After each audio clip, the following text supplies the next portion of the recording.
Star 104.5 and Black Diamond AFL would like to thank the following sponsors for making it possible to hit the field week in and week out. Wilson Security. Wilson Security is Australia's largest and most innovative security provider. Prime 7. In 2014, Prime 7 has more footy on more nights, live and free. Newcastle Herald.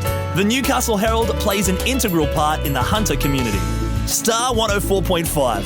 Star 104.5 plays the music we all love and proudly supports Black Diamond AFL. BLK. BLK, the official apparel supplier to the Richmond Tigers, Western Bulldogs, GWS Giants, Adelaide Crows, Gold Coast Suns and Brisbane Lions. Belmont 16-Footers Sailing Club. Located on the picturesque Lake Macquarie, Belmont 16s is one of the premier venues in the Hunter region, offering the very best in dining, promotions and entertainment. GE Industrial Solutions, partnering with the mining community in the Hunter for the last 50 years, delivering safe and reliable electrical equipment and engineering services to our customers. Sports Coast Trophy and Embroidery. Sports Coast Trophy are the leading supplier of trophies and embroidery on the Central Coast. Waratah Sports. Waratah Sports has been specialising in sporting equipment, sporting apparel and trophies and medals on the Central Coast for over 20 years. Subway Morisset. Subway Morisset is open 7 days a week, breakfast, lunch and dinner.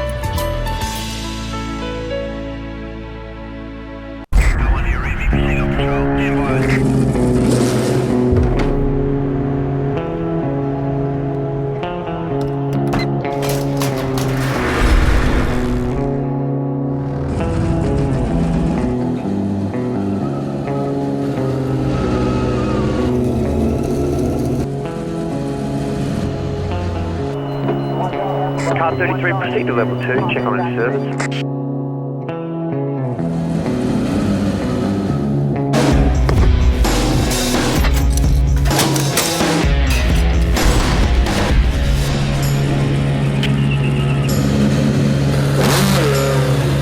Command, this is car 33, I'm going on my break.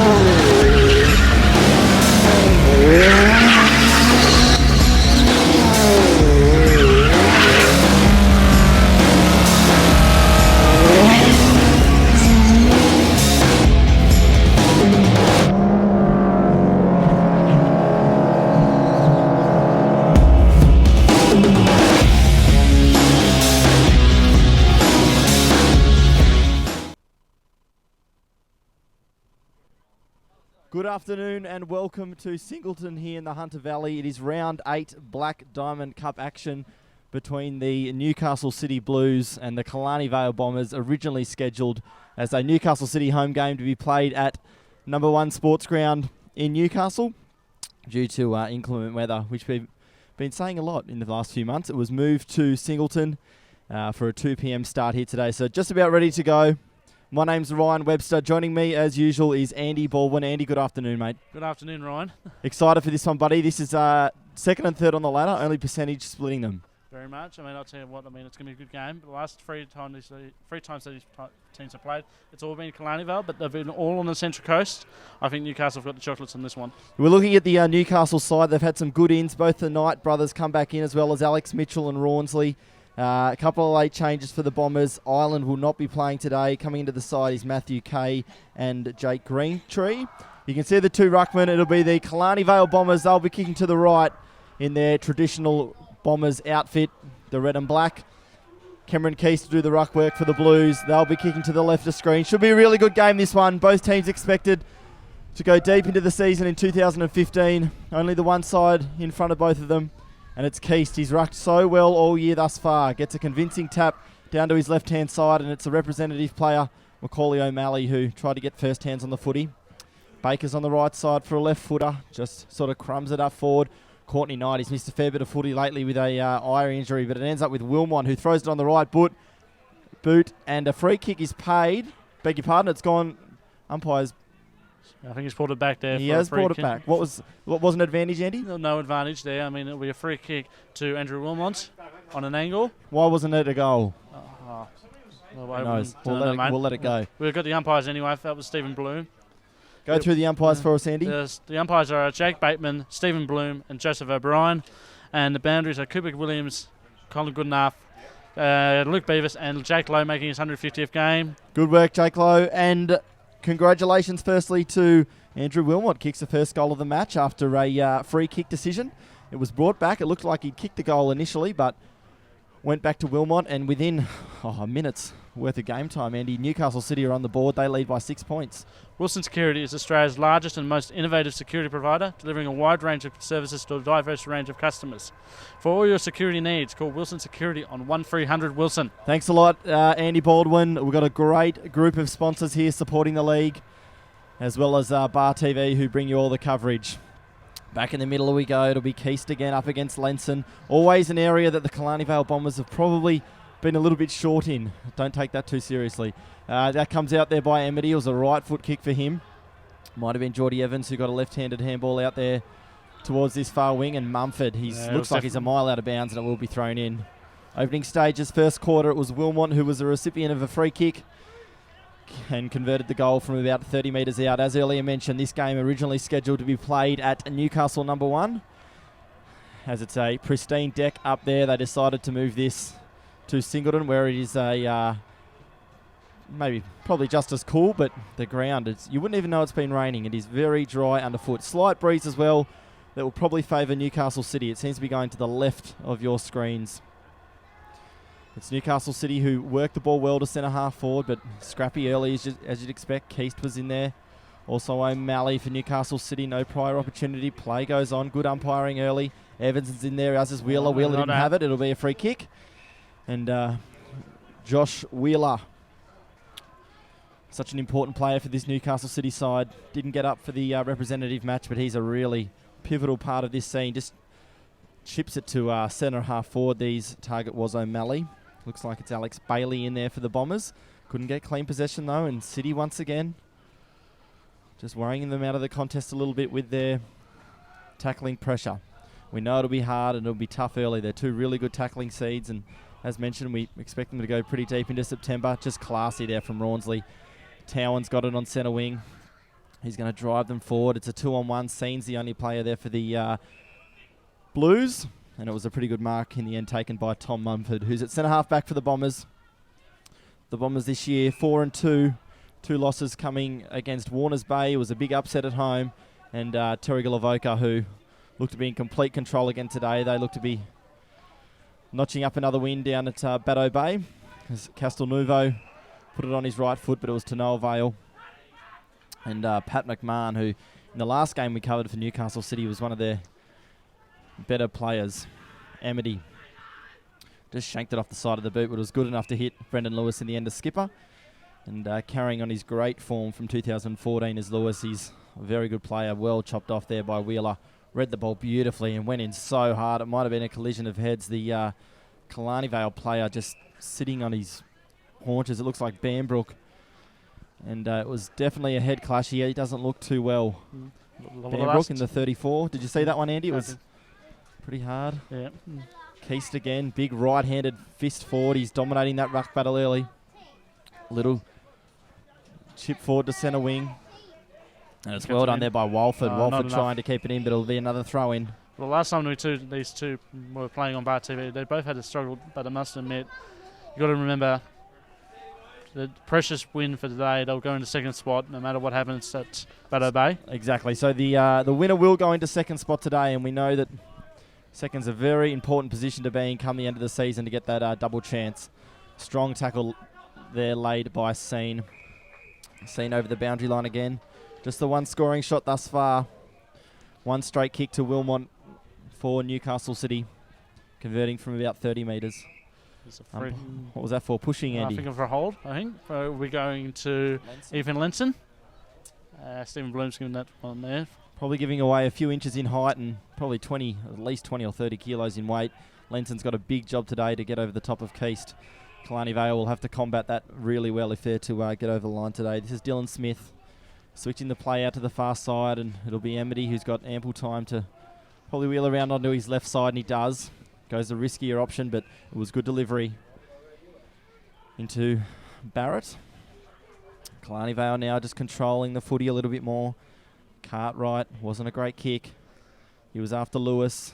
Diving on it there might be... I can't see the Newcastle City player there. It may have been Mitchell. No. Mitchell. Just about hit 6 minutes in. 6 minutes in. It's chilly, Andy. What is it? 12 degrees, mate. 12 degrees. Wintry conditions. Beautiful blue sky. But there is a little bit of breeze. Certainly something to take into considerations for both teams. Brendan Lewis just wheeled that kick around the corner. Mumford's got it. It was a little bit fumbly. Wheeler fell all over him. But out come the Newcastle City Blues, and that was out through Mark Wheeler. Kicking it to centre half forward. It was a 2-on-1 in favour of the Bombers. Courtney Knight did pretty well actually to force a contest, but Brendan Lewis covers so much territory. Just wheels around onto that right side. Back towards centre wing. Daniel Lloyd for his first possession. Onto his left side. Such a skillful user. Play on. But he'll have to play a lot of time deep forward in order to kick a score, you would think, if Killarney Vale to get over the line, Andy. Yeah, I mean, they're missing big star Rick White. I mean, it must be said they're going to have to find some goals somewhere. But for a defence, Dano Amity has got to go in the forward line somewhere. That's right. Rick White, one of 4 outs for the Killarney Vale side, along with Young, Wilson and Rumpler. Also Ireland, who was a late scratching. Mumford again, had a bit of the footy early.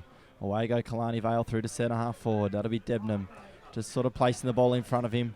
But it was well done there. Newcastle City just worried him out of it. It was Riley Lang who did the hard work, and it was Rawnsley who got the left foot boot to half forward.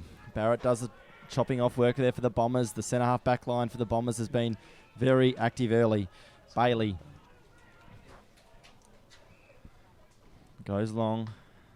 A good mark. Had a player on, and it was a good grab there taken by that man, Lloyd. Lloyd goes down in towards full forward. Who's he got? No one could get clean hands to it. Oh, he just ran over the top there, did Wilmot. Killarney Vale just handball over the top. It was a great one that came from Blackwood, Jason Blackwood. And Killarney Vale scored their first goal of the game. It's 1-0-6, playing the same score. Early stages here, first quarter, Singleton Oval. In 2015, Prime 7 has more footy on more nights live and free. Prime 7's coverage includes 4 games live on 7 Mate every round, including the marquee Friday and Saturday night matches, Black Diamond and AFL, and Prime 7, your local AFL team. Really well worked there from the Killarney Vale Bombers. They used it well by hands. It was probably a little bit sloppy there in the back line from, I believe it was Wilmot. And good hands out there to Blackwood. I'll come back to you shortly with the goal kicker there for the Bombers side. Some of these players need to learn to turn around so we can see their jumper numbers. Anyway, back in the middle again. Keast, another convincing tap, but it's Geordie Evans who'll drive the Bombers forward again. It was a bit of a nothing kick. McMahon, he plays the centre-half back roll so beautifully. And away he comes. Oh, Debnam just dropped a chest mark, one he certainly should have taken. And it was Kyle Walford was the goal kicker there for the Bombers, and he was in the play there again. And it'll be Ian Baker. We had a good game in a representative match a few weeks ago, as is this man, Connor Haswell. Good young player, really coming of age. His target was Keast, but it was a sloppy kick, and the Killarney Vale halfbacks that time through Dylan Smith had plenty of time, and away they go. This is Lenson, the ruckman, back to Walford, the goal kicker. Walford from 25, hard angle. Yes, sir. Kicks a goal, they get around him. Kyle Walford kicks his second, and also the Bombers. They lead 2 straight kicks to 1 straight kick. 12 play 6. Middle stages here, first quarter. Very interesting start in the Newcastle Herald. The Newcastle Herald plays an integral part in the Hunter community. The Herald's reporting and commentary leads public debate in the region, and its coverage of local issues from business, politics, through to sport and entertainment is second to none. The Newcastle Herald, the voice of the Hunter in print, online and mobile. Good on you, Andy. Goal umpiring your 50th match next week. Is that right, mate? That's right, mate. Sensational, Andy. He's a jack of all trades. And how often do we see it in the Black Diamond League? Turned over kicks from the half-back line, always resulting in goals. Bad kicking's bad footy, and it was just a sloppy kick that saw the turnover. It'll be Sam Payne. Often plays a defensive role for the Blues. He's got it right in the middle of the ground. Might have been for a high tackle. He goes down to his mate in Courtney Knight, and what a kick, Andy. Courtney Knight on the lead. I must admit now, I mean, they missed Newcastle. They missed him in Newcastle's quarters. I mean, you'll take a shot from about 40 out, and this is to get the game back level. Exactly right. In unfamiliar territories, Knight. He's not the leading goal kicker. He so often is at this stage of the season. That mantle is to John O'Goulet at the moment, but Knight, such a champion player, goes back straight over the goal umpire's head. Courtney Knight kicks his first, and it's straight kicking in front of goals at the moment. 12 playing 12. BLK, the official apparel supplier to the Richmond Tigers, Western Bulldogs, GWS Giants, Adelaide Crows, Gold Coast Suns and Brisbane Lions, and the exclusive on-field apparel to the Black Diamond AFL teams and umpires. BLK, beyond limits known. Really even contest, as you'd expect, between two sides that are only separated by percentage. Second and third on the ladder. It's Newcastle City who are just slightly ahead on percentage, but as we mentioned earlier, the winner today will take outright second position, I should say, heading into the second half of the season. So a lot on the line. Great conditions considering the weather we've had. So it's Mitchell who ended up dropping the ball, but he slipped over. The umpire gave him a bit of leeway. Baker scrubbed the left foot kick to centre half forward, and they go down for Knight again, and Courtney Knight just read it off the boot so beautifully. He's so quick as well there. He was playing on Corey Shackleton, but the kicker wasn't an overly great one, or it may have been. I'll give the player some credit, but Courtney Knight took a chest mark sliding in on his knees, and he's going for his second goal in probably about a minute's worth of game time. So Courtney Knight from about a 35 out. Bruce back at him. Look at that. They've got 2 in a minute, and now they're in front. Well done to Courtney Knight. He is, well, a straight shooter in front of goal. We all know it. He's a champion footballer. Missed a couple of matches in the last month due to an eye injury. But what a valuable player he is. They go to him just about every time, and they're not double teaming him at this stage. Playing on Shackleton there deep forward. And it's well done to Newcastle City moving forward. Got ourselves a little bit of a shootout here early on at Rose Park here at Singleton. It's a very hard ground to pronounce. It's Rose Point Oval, but I must admit. Rose Point, beg your pardon. The big sundial there over on the far wing. Beautiful scenes. Well done, Mumford. He's been pretty active early as Mumford, but it's going to be Payne who'll get the clean possession, and he's going to go down to centre half forward. But Amity, who's playing a loose man there at centre half back, took an easy chest mark. The Killarney Vale forward line is completely empty. Every player just about in the forward half of the ground here for Newcastle City. So defensive pressure is going to be at a premium here. No coach would like either opposition to get out here, and that's what we've seen pretty early. It's been the inside mids from Newcastle City who've probably just been a little bit more well drilled, getting the hands out the back. This is Banbrook, who we saw go down earlier after a head clash with Josh Wheeler. Just to mention, we've got a stoppage. We've got on the bench for Newcastle City. We've got Aaron Seen, Mark Wheeler, Andrew Wilmot, and Macaulay O'Malley. Great name, Macaulay O'Malley. One of the best names in the league. That was the coach. A high tackle's going to go the way there of Mitch Knight, just taken over the shoulder there by Brendan Lewis. Brendan Lewis not too happy. He'll be too far out to score, but he'll probably go for his brother. Why wouldn't you? It was well chopped off. It was Daniel Cartwright there for the Bombers, taking a great intercepting defender's mark. Another whistle there. It's going to go the way of Lloyd. It was either paid the mark or infringed there over the shoulder. But it'll be Lloyd. He's a long way from home. We mentioned it before. If they're going to win today, the Bombers, you'd expect Lloyd to probably kick 2 or 3 goals at least to contribute to their winning score. Long way from home. As mentioned, there's no one back for the Killarney Vale side. Well done, Haswell. That was Crawford. He kicked into Haswell. It was a pretty good delivery, but even a better grab there taken by Haswell. It's too far out to score, and it goes into the 50. This is a much better kick. Looking for Knight, but not taken there by Knight. Just brought it to ground. And Killarney Vale again through this man Mumford, who's probably had the most of it early on in this game here at Singleton. Killarney Vale, they're playing a different style of footy here to what the Blues are. They're trying to hold it up a bit more. Just play the game at their own pace, but turnovers there in the middle of the ground. Haswell through to Mitchell. They set up again and go forward. This is McMahon going through the middle of the ground. Left foot kick in towards Gibson. It got there on the half volley. He nearly trapped it. What can they do here? I think that's Edwards there for the Bombers. Just chips it into the middle of the ground. Gee, it's a risky kick. McMahon there and Mitchell. Mitchell went in really hard, took the legs of his own player. There's Lloyd again on that half-back line. Might be playing a different role today. Chips outside to Amity. Emily generally a good user for the Bombers. Just doesn't have too many options. The Blues are just marking up so well across the middle of the ground. That's Cartwright there for the Bombers. Chipping over to... Higgins. Hang on. Check that for the time. Yep. 17 jersey. It's kicked down there. Leng's doing the defensive work there for the Blues, but it's well done there from the Bombers player. Just wheeling around onto the right side, and it just dribbles in. It was Simpson, I believe, who kicked the goal off the ground. Yep. And it's Ben Simpson. Soccering goal off the ground after some really good work there at centre half forward from the Bombers attacking players. And dribbles through a goal. And now it's all square again. Not one behind scored yet in this match. Ben Simpson is the goal kicker there for the Bombers after some really good work. Star 104.5 plays the music we all love and proudly supports Black Diamond AFL. On the bench for Killarney Vale, Cartwright. Debnam's down there. Looks like Castelnuovo and also Robert Zara down on the bench. So back in the middle of the ground we go again. And I think there's an infringement for Bailey there who... it's going to come back for a holding off the ball. Holding off the ball, was it? I believe so. Just another risky kick, and Towan was the only one who flew in the end and took a really easy mark.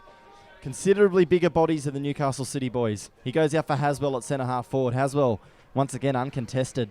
He's going to be 60 metres out. He's going to chip, obviously, to one of his forwards, and he goes in the Knight direction on Shackleton. Knight! Oh, Knight went up for the ride, got up on the shoulders. Couldn't complete the mark. Gee, he looks dangerous today, Courtney. He's going to look dangerous, all right. I mean, that's how that would have been the Hungry Jacks man. Hungry Jacks? Market of the year, because Hungry Jacks is just over the road. But we got a new sponsor. Love that kind of thing. We're taking the AFL, mate. Boundary throw in. It's Gillingham. Just snaps it to the far goal square. Courtney Knight takes a chest mark. Just bodied his opponent under the ball there. It was Shackleton. And Courtney Knight, he's going to be lining up for his third goal in the first quarter. And a 50-metre penalty. I don't know what it was for, whether it was for... probably for descent, maybe, I suppose. It looks like it. I don't think anyone came too close to the mark, but... It's possible. What was a questionable goal? Well, he probably would have kicked that one anyway. Yeah. He's now going to make it a definite one. And Knight comes in, kicks his third goal for the match. And the Newcastle City Blues extend their lead once again to one straight kick. It's 24 playing 18, Andy Baldwin. 24-18, nearing time on. We haven't got any results coming in, but we'll get it as soon as we can. A few other games going on the Black Diamond today. Really important to thank our sponsors. Wilson Security, they're the major sponsor, as well as Belmont 16-Footers Sailing Club. BLK, they're the official suppliers of the apparel that the players wear. And back in the middle of the ground we go. Shootout here early at Singleton. Went down to Mitchell for Newcastle City. He couldn't take clean possession. You can see the pressure around the footy. It's hard and it's tough early. Bambrook, who's been pretty active early in this first quarter, goes forward again. And there was Zara for the Bombers. Just bobbling around at centre half forward. I think it'll be a ball up, yeah. Yep, called in. Last time these two played, I mean, it was a low score in the game at round 3 at Baddow Bay. And I think it was there was no... Courtney Knight was kept quiet. It was early in the season, wasn't it? Very early in the season. I was lucky enough to umpire that one. But quick hands there from the Bombers players. Once again, it's just stacks on. You can see Wheeler in there for City. He doesn't want the ball to come out. Daniel Lloyd, once again, you can see him on your screen there to the left, playing in the midfield. And they've got, it's Debnam who's won out in the goal square. So interesting tactics there from the Bombers.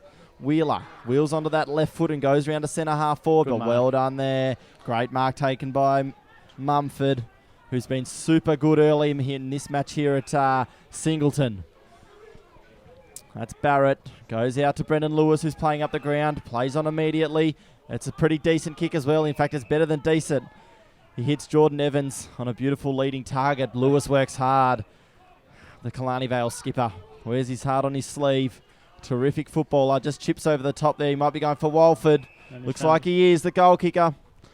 Kyle Walford, who's already kicked 2, Andy, I believe, this quarter. Yeah, it's 2 this quarter, and he's now naming up for his third. I don't think he's got the win behind him, but I think he'll move it to the near side. I don't know if he's got it behind him. I think he's probably slightly more into it, or maybe across his body from that specific place. Baker didn't handball it. Got tackled. Umpire yelled play on. Newcastle City trying to work it out by hands here. This is Lang. Took plenty of time and slammed it on the left boot now out towards centre wing. Going back with the play on. Umpire blew his whistle. It was Barrett going back with the flight, and Towan's out for City. Towan just cuts back inside, places it on the ground. Coolies, you like. Beat a tackle there from Bambrook, and kicks it out to the far wing. It was Crawford. There for the Bombers is Greentree. Couldn't get an effective disposal. Crawford still there, as is Haswell. Haswell dives on top of Greentree. And that's the most, I think, the boggiest part of the ground over there. Out on that far wing, is it? Yeah. It's been like that. Away go the Bombers, trying to work it out by hands. There's Lloyd again, playing that role in the middle of the ground. It's going to be McMahon most likely to get there first, but the bounce beat him. It's Evans. Just did a 360 pirouette and did really well. Handballed it in the direction of Debnam, who's playing that full forward role. And there's Zara. Might be Monk who gets there first. No, it's not. It's Zara for the Bombers, who was held a little bit after the tackle. No free kick was paid. Debnam again. And onto the left foot now, into towards the middle of the ground to that man Lewis. He's got 2 to beat and he won't be able to do it. Oh. This is Mark Wheeler. Just gallops through centre half back and kicks out to this commentary side wing. Towan. He's going to look for Courtney Knight. He's already kicked 3 so far, but he goes a bit shorter than that to Aaron Seen. It was a 2-on-1. Aaron Seen does really well and ends up winning the contest. Throws on his non-preferred right. Courtney Knight around the corner. Well done, Aaron Seen. Just scrubbing a kick to full forward. It was Courtney Knight, and he's on fire, Courtney. He's kicked 4 goals straight early in this match. And it's the Newcastle City Blues who are out to a 2-goal lead, Andy. 2-goal lead now, mate. I mean, now I think it's too early again for Courtney Knight to say that he's got the man of the match, but both teams have done really well. What's John Pigeon thinking now? I mean, you got to think there's probably about less than 5 minutes before the quarter-time breather. Well, you got to think who's you got as a matchup that can play on Knight. There aren't too many guys in the competition that get the better of Courtney Knight, let me tell you, but they've got to think of something. Do they go the double team? It looks like they were perhaps trying to in that occasion. They look like they might be playing a loose man as we see Brad Edwards go down to the back line. They've actually got 2 on 2s, I think, though. Well, they've actually got, so Brad Edwards is down there, but we now see Gillingham going forward. He's going to play a small forward role for the Blues. We're just getting the ball back. I mean, it's Courtney's big boot. That was the number 1 sports going to be over the fence. Exactly right. Now moves to 20 goals on the Morris Goolagong Trophy Award. Must be probably thinking that, I mean, Jono's going to have a quiet day against Warners Bay. It's probably looking like either him or Goulet are going to win that award, isn't it? Really? You've got a feeling. Mitch Knight just scrubbed the kick there to centre half forward. Keast is chasing it. There's Barrett again. He's been pretty active early across centre half back for the Bombers. Just looks a little bit fumbling. Look how hard in there Aaron Seen went. And a free kick for a high tackle. Who was that against? That was against Newcastle, was it? Yeah, Cameron Keast, I think. Okay. Yep, Cameron Keast. So the Bombers, they've just looked. Oh, that's a putrid kick. It's gone straight across goals to Gillingham, onto his right foot. Kicks the goal, and that was pretty ugly footy, it has to be said, from the Killarney Vale Bombers. They've gone the switch across goals, and unless it's 100% on, you've heard it 1,000 times, it's not on. Well, that's a coach killer, I must say now. Oh, John Pigeon would be pouring his hair out. Yeah, absolutely. I mean, now they've got the last 3 goals. It's momentum swing again, but don't give up, Killarney Vale fans, I must admit. But you've got a lot of work to do. It was 3 goals apiece early, 18 played 18, and now the last 3 goals have gone the way of Newcastle City, and I don't think I've seen this before in a quarter of footy. We are yet to see a behind. Oh, it's rare to see, mate. 6 goals placed 3s. It's been 9 straight goals without one behind. Gee whiz, AFL level stuff. Lenson will be doing the ruck work against Dawes. Lenson again, good young player. Really has his work cut out for him. Did really well in that contest, did Lenson. How's he going to go around the ground playing on Dawes? But away go here, the Bombers into centre half forward. They go down towards Debnam. He's their target at this stage. Lloyd playing up the ground in case you just tuned in. There's Rawnsley, left-handed handball. They just work it so well. And McMahon, not a great kick on that occasion. Wheeler just dropped the ball. That was Mark Wheeler. He's there with his brother though as well. And away go the Blues. Emerson Monk just chipping it there down to Cameron Keast. Keast. And Wheeler again following up his work onto that left side. Ball went over the back. Seen again playing that half-forward role. Newcastle City look right up and about. Haswell. Well smothered there. That was Brad Edwards there for the Bombers. And it stacks on here in front of the Killarney Vale bench. Holding the ball. It's going to go the way of Killarney Vale. Yeah. Against Michael Town. Oh, no. It would have been. And it will be that man, Edwards, who made a really fierce contest down there. That was really good to see. So Edwards, half-back flank for the Bombers. They trail by 3 goals. Deep into time on here, first quarter at Singleton. Targets Lenson. The Newcastle City Blues players just came from everywhere. Oh, no, ball goes out of play. Dylan Smith kicked.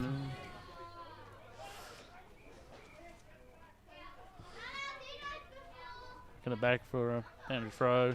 Not that far from us and not far from the Killarney Vale interchanges corner. Boundary throw in. Doors again up against Ledson. Third man up on that occasion was Liam Carroll for the Blues. But it goes to the centre of the ground, and Lewis, he's so reliable, so rarely gets beaten. Now kicks down towards full forward, and that man, Debnam. Well plays on. What is he playing on? Debnam plays on round the body. Kicks the goal. Well done, Killarney Vale. That was our first look there at Debnam. And he showed a really good set of hands there in front of his opponent. Took a great mark, played on. He was only about 20 metres out from goal. And well done to Killarney Vale. They answer again, and we continue this tradition. 10 straight goals in a Black Diamond match. We'll have to have a chat to Gary Birkinshaw, the General Manager of Operations, to see whether this has ever happened before. But on Bar TV in particular as well, for that matter. Surely it's the first time in Bar TV history this has happened. Well, I think we're not going to speak to all of it because, I mean, there's not much wind out there, but good goal for Killarney Vale there to get them back within 12 points. We're probably nearing about 1 minute left in the quarter, I think. Can't be long left. There have been a lot of goals and a lot of time spent on retrieving the footy. Free kick there for a centre square infringement. And it's going to Newcastle City. So Dawes will have it in the middle of the ground. He's got Wheeler on his own out here on our commentary side wing. Wheeler gets it. I don't know how he was left on his own there, Wheeler. He goes down towards maybe it was Gillingham. Couldn't take the mark. Being well worn there by Brad Edwards. And it'll be a boundary throw-in deep in Newcastle City forward line. At this rate, it's going to be 150 each. The way they're kicking the footy, these two sides, particularly at goal. And there's Mitch Knight, the coach. Just beat one.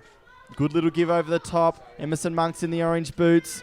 And away go now the Bombers. Daniel Lloyd at half-back. Just delivers a footy. Bard out on the full. Enough to give John Pigeon a headache again, mate. That's not a good kick. And especially if Newcastle get a goal just before the quarter-time breather. Exactly. It was Matthew Kay who was the target, but the ball's already over the line. Keys, that's a marks and a half-forward. Can't be long left. Keast, he's going back, giving all the signs that he's going to have a shot, but you wouldn't think he'd be able to score from there. He's going to go out towards the right half flank. And there it is. And there's a siren. Quarter time here at Singleton. A new venue. It was the Newcastle City home game that was moved to this venue after some rain overnight. And it's the Newcastle City Blues. 6 straight goals. They lead Killarney Vale 4 straight. Not one behind scored in the first quarter. Andy Baldwin, who are the goal kickers? Goal kickers thanks to Belmont 16-footers. Newcastle City 4 to Courtney Knight and singles to Andrew Wilmot and Pat Gillingham. For Killarney Vale, it's 2 to Kyle Wolford, singles to Trent Debnam and Ben Simpson. Thanks a lot, Andy. Quarter time here at Singleton. It's a really good game of footy. Winner goes to second place. We'll be back shortly.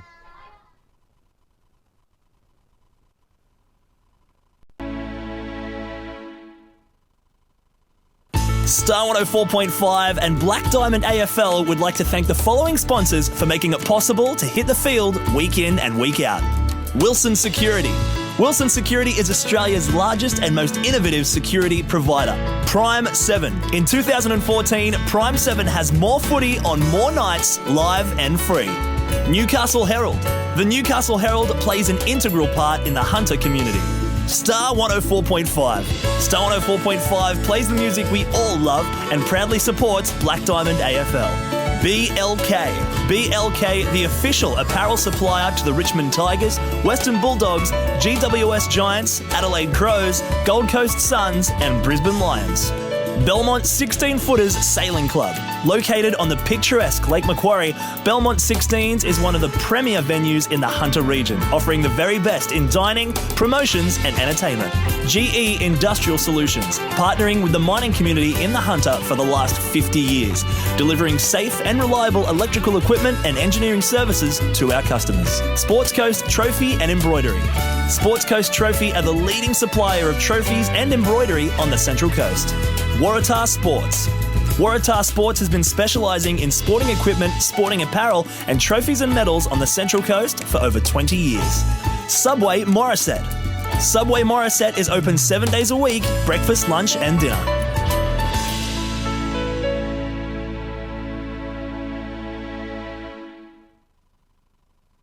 Don't miss the Wilson Security Black Diamond AFL this weekend. Entry to all games is free. Check out the game times and venues at bdafl.com.au. Black Diamond AFL and Prime 7, your local AFL team.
Sixth straight, playing four straight here at Singleton. Newcastle City leading by 2 goals here. About to start the second quarter. It was end-to-end footy early. It was probably Newcastle City who gained the ascendancy through the middle part of the quarter. But a late goal there to Debenham on the run brought the margin back to 2 goals. Standout player has been Courtney Knight thus far. He's kicked the 4 across half-back. I thought Mumford was really good, Andy. Yeah, but I mean, for Courtney Knight, I mean, they've got to keep him quiet. I mean, it's going to be probably Cartwright, not Shackleton, sorry, again, probably on him. So Shackleton was playing on me early, but it was Knight who was just reading the ball better off the boot and took a couple of contested marks against Shackleton. So we'll see who goes back and plays on him here. It's going to be Brad Edwards who's going deep and also Shackleton. So Edwards will take Gillingham and Knight will play on Shackleton again. So they're sticking with Shack to play with Knight. Yeah. Right. In other news, it's going to be Daniel Lloyd who's going to play full forward, the more traditional position we'd expect him to play. Well, that was the shortest siren we've had in the Vale. It was only a small one, wasn't it? But There we go again. So in the 17 jersey, we've got Higgins for Killarney Vale.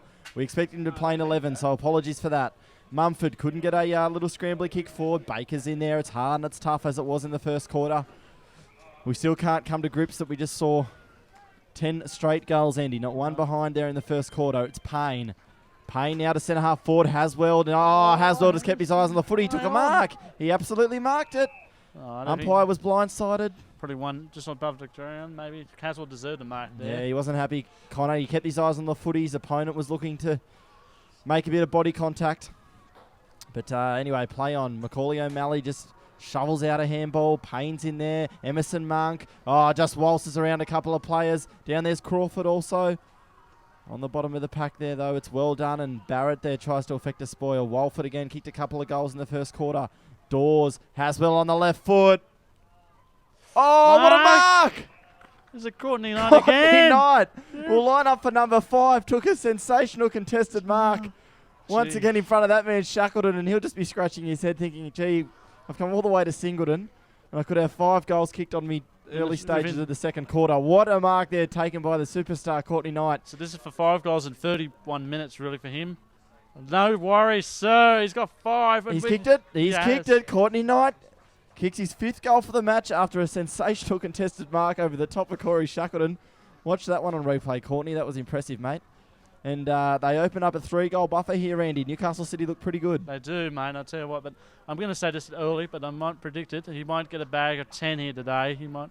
Andy Baldwin, he's good with his numbers. He's saying 10. Looking at his mathematics, they might be spot on. He's kicked 5 early. And very danger signs here for Killarney Vale. Who's going to do it from their end? We see Lloyd down there and also Debnam playing deep forward.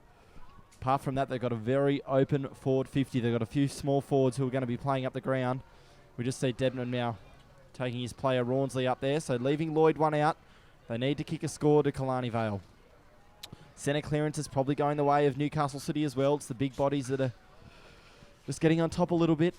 For the Killarney Vale to win, I think you've got to predict. I'm going to go another one here. I mean, they need at least 90 points to get over Newcastle today. Yep.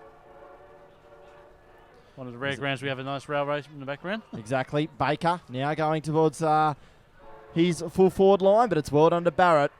Gets on that left side. He's been pretty good so far today, as is the captain, Brendan Lewis. He's been everywhere. Just chips in short. Where's their next kick going to go here for the Bombers? It's going to go down towards Walford. Great spoil came in over the top there. It might have been Payne. It was terrific stuff. Oh, in there, those Debnam just went for the little underground handball. He looks a good player, Debnam. Also is Emity. Payne's been busy early stages of the second quarter, and away goes Rawnsley on the left side. Kicks now towards centre wing and really gets beaten as Brendan Lewis. Did sensationally well there. Gained 10 metres for his team. Boundary throw in far wing.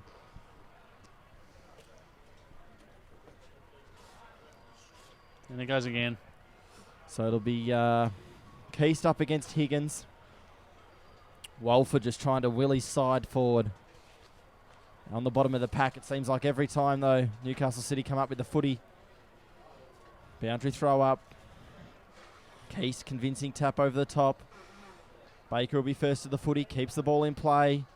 Wheels back onto his left side now and goes down towards centre wing. Good mark taken by Dawes. They want to get it in the middle of the ground, and why wouldn't you? Haswell will take it uncontested. Haswell play it on. Handball over the top, Skillingham. Great one outside to Wilmot. Wilmot from 40. He was held. No. I thought Courtney Knight might have got a free there for holding. That's what I thought too. I mean, Little tug of the jumper there from Shackleton. You saw it, Andy? Yeah, and I think that's ruined our chance now. That's for 11-1 between the two teams. Oh, it's the first behind. What a shame. We'll go home now. Yeah.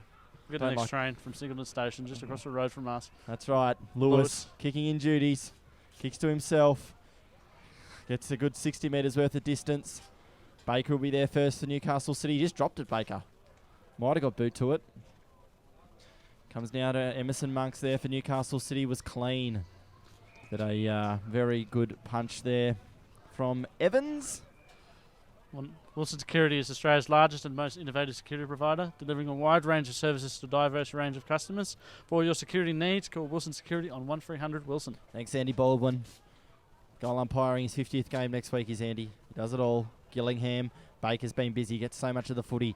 Just chips it now to centre half forward. Oh, Wheeler almost took an uncontested mark. Barrett again, he's had plenty of it. Handballs over the top to this man, Mumford. Mumford kicks now down towards centre wing, but it's all Newcastle City. And Riley Lang dropped a chest mark he should have taken. Managed to keep the ball in though, did Lang. Another boundary throw in. Killarney Vale yet to kick a goal this quarter. They need the next guy they fancy. Probably. Yeah, look, it's getting out a little bit now. What's that? 19 points? 19 points, and it was I believe 12 points at the first change, so... Yeah, they've got away a little bit here, the Blues, but they're fighting hard. Here's Lloyd, once again getting his kicks up the ground. Mumford goes back to Lloyd. Beautiful kick of the footy. Oh! Amity! Took a hanger a few years back. Gee, the boys are jumping high today. It's good to watch. Here's Mark Wheeler. Centre half back for the Blues. I'm also a centre wing position. He bombs forward. He's going to go for Courtney. Why wouldn't he? Good punch over the top there for the Bombers. And good tackling pressure. In there's Scene. In there's Dawes. Dawes goes back with the handball. Once again to that man, Baker. There just one handball out the back. Oh, he threw up the elbow, and that's a good decision from the umpire. Threw out the don't argue in the form of an elbow, did big Jacob Dawes. Biggest ruckman in the business, I'll tell you what. He's a big boy. He's Dawsy. And that's Lewis. He's going to deliver now to centre half forward. And away go the Bombers. Kicking now in towards full forward. They're going to go for Amity. Amity's on his own. Well done, Dane Amity. Dane Amity read the ball beautifully off the boot. And you'd be certain that he gets the fifth game for the game and bring it back to 13 points. Yeah, you'd expect him to convert from there, Drano. And Amity, a much-needed goal for the Bombers. This will bring the margin back to 13 points should he kick it. Amity now, straight in front. New haircut, so I shouldn't phase him. Or did it? Umpire went to move, but it was through. Nice one for Dame Amity. He's first for the day. Made him do a fair bit of work there, did Drano Amity there, the goal umpire. But Killarney Vale get a goal back. It is a bit of a shootout. We mentioned that term earlier. And up forward, it's Courtney Knight for the Blues, who's pretty much doing all of the damage. At the other end, it's a bit of a mixture of goal kickers. Midfielders getting up there. That was Amity's first goal. It was Debnam who was the target earlier. They've now got Daniel Lloyd playing one out in the goal square on Riley Lang, so that'll be a really good contest.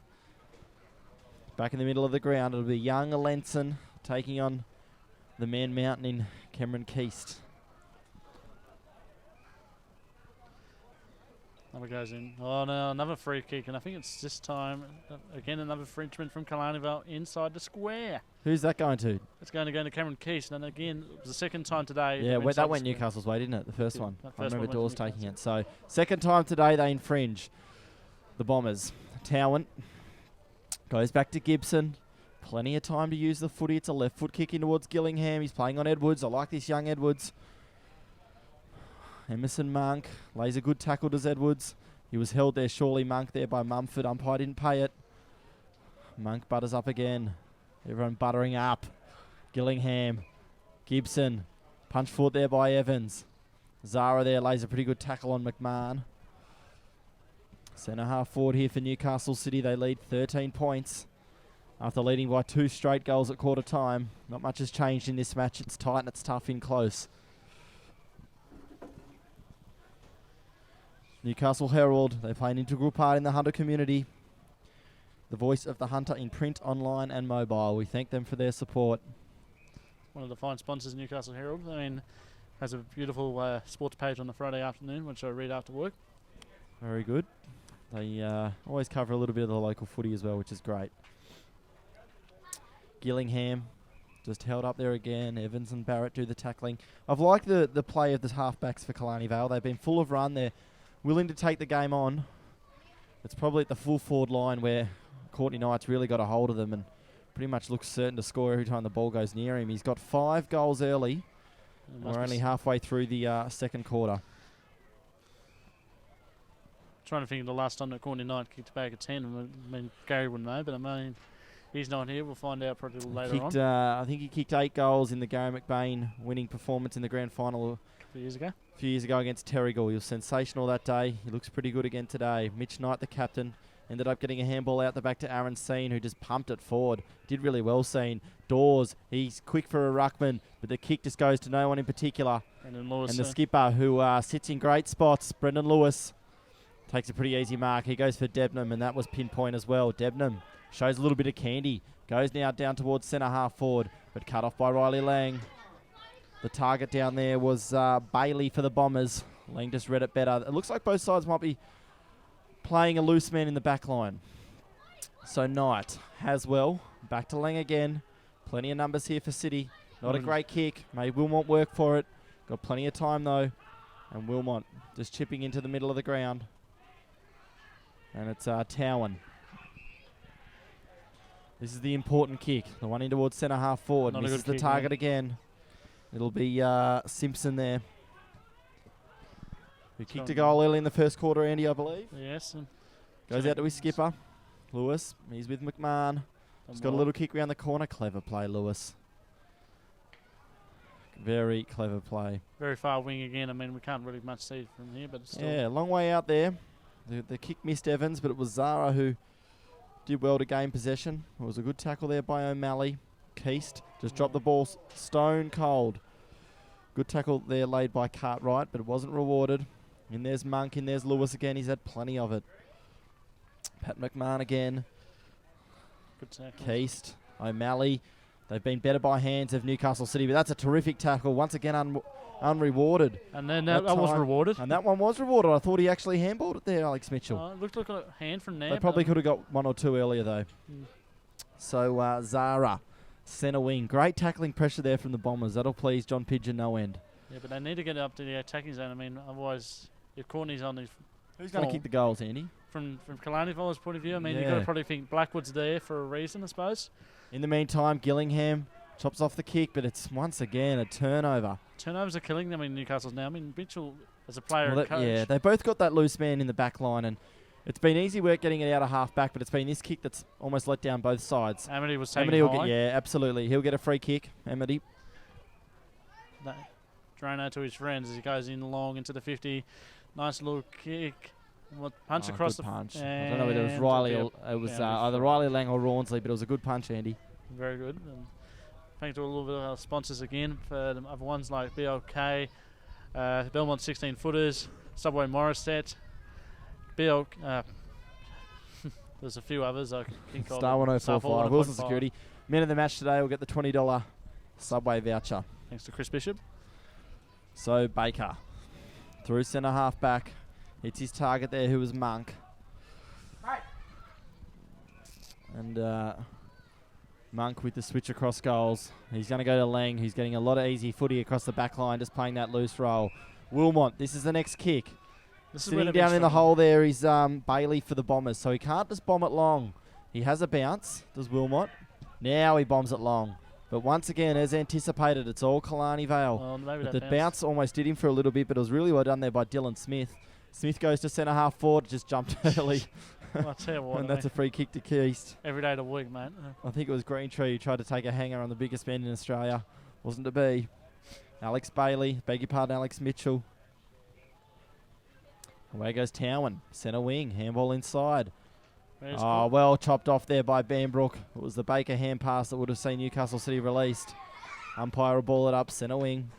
How do you see the match so far, Andy? So far, it's been been up and down, really. We're 13 minutes now in the second quarter.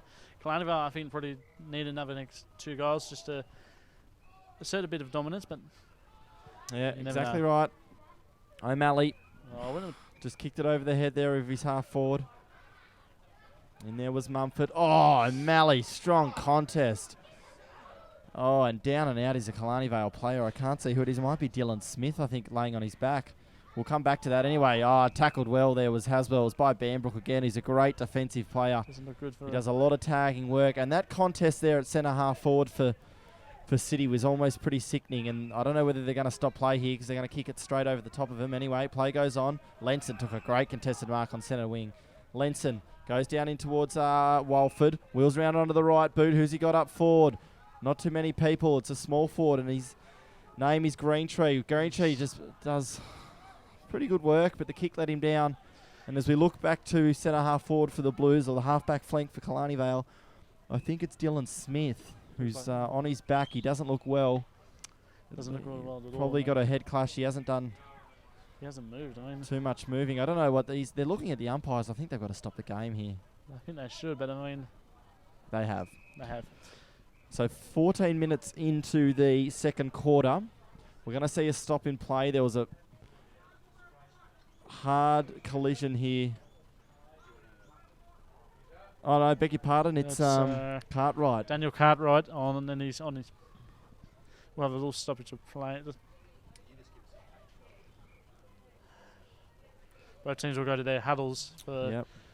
what's See now. Courtney I mean, Knight going you gotta over think there probably to Brendan Lewis is going to be talking to his boys. And It's good to see him. He's on his feet. He's got his arm in a sling. It looks like a could be a shoulder or collarbone. Sure, collarbone. Yeah. And I think both good sportsmanship. I think should be from both teams. Now, it should be said it's unlikely that he'll play any further part in this match. I don't see him playing for at least. So we'll give you updates as that comes to hand. But so it'll be a 3-man bench for the Bombers. It'll be City who will have the kick out. Behind. So, as I said, we'll get more information on Daniel Cartwright probably at halftime, just after halftime. But that doesn't look good, and it could be. I don't want to see a season-ending injury on a neutral ground. So Lang will do the kicking in work here for the Blues. We've got the huddle set up, middle of the ground. Lang goes for Haswell, just sits it up in the air. Haswell took it just about uncontested in the end. He goes for Dawes, the big man Dawes. Takes a good mark out in front of his opponent there. He's opposing ruckman in Lenson. So he goes for McMahon in the... good grab. From Dawes to Keys, the two biggest blokes on the team. And both strong overhead marks. And that's got Newcastle City here to centre wing.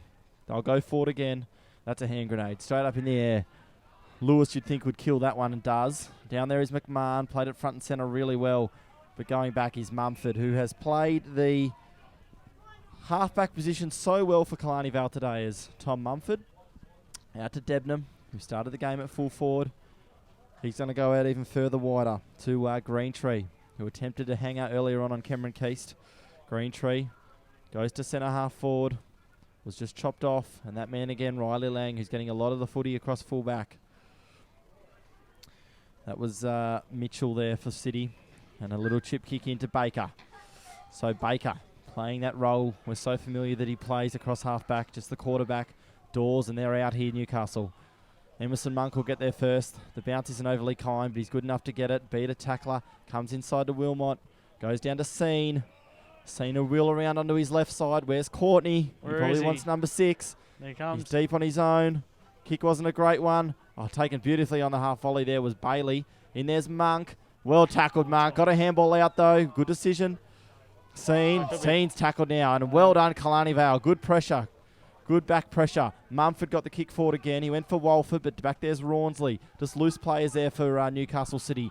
Haswell's another one. He chips over the top, and he'll go back to Rawnsley. Dawsey just calls him in for it. Big Jacob Dawes.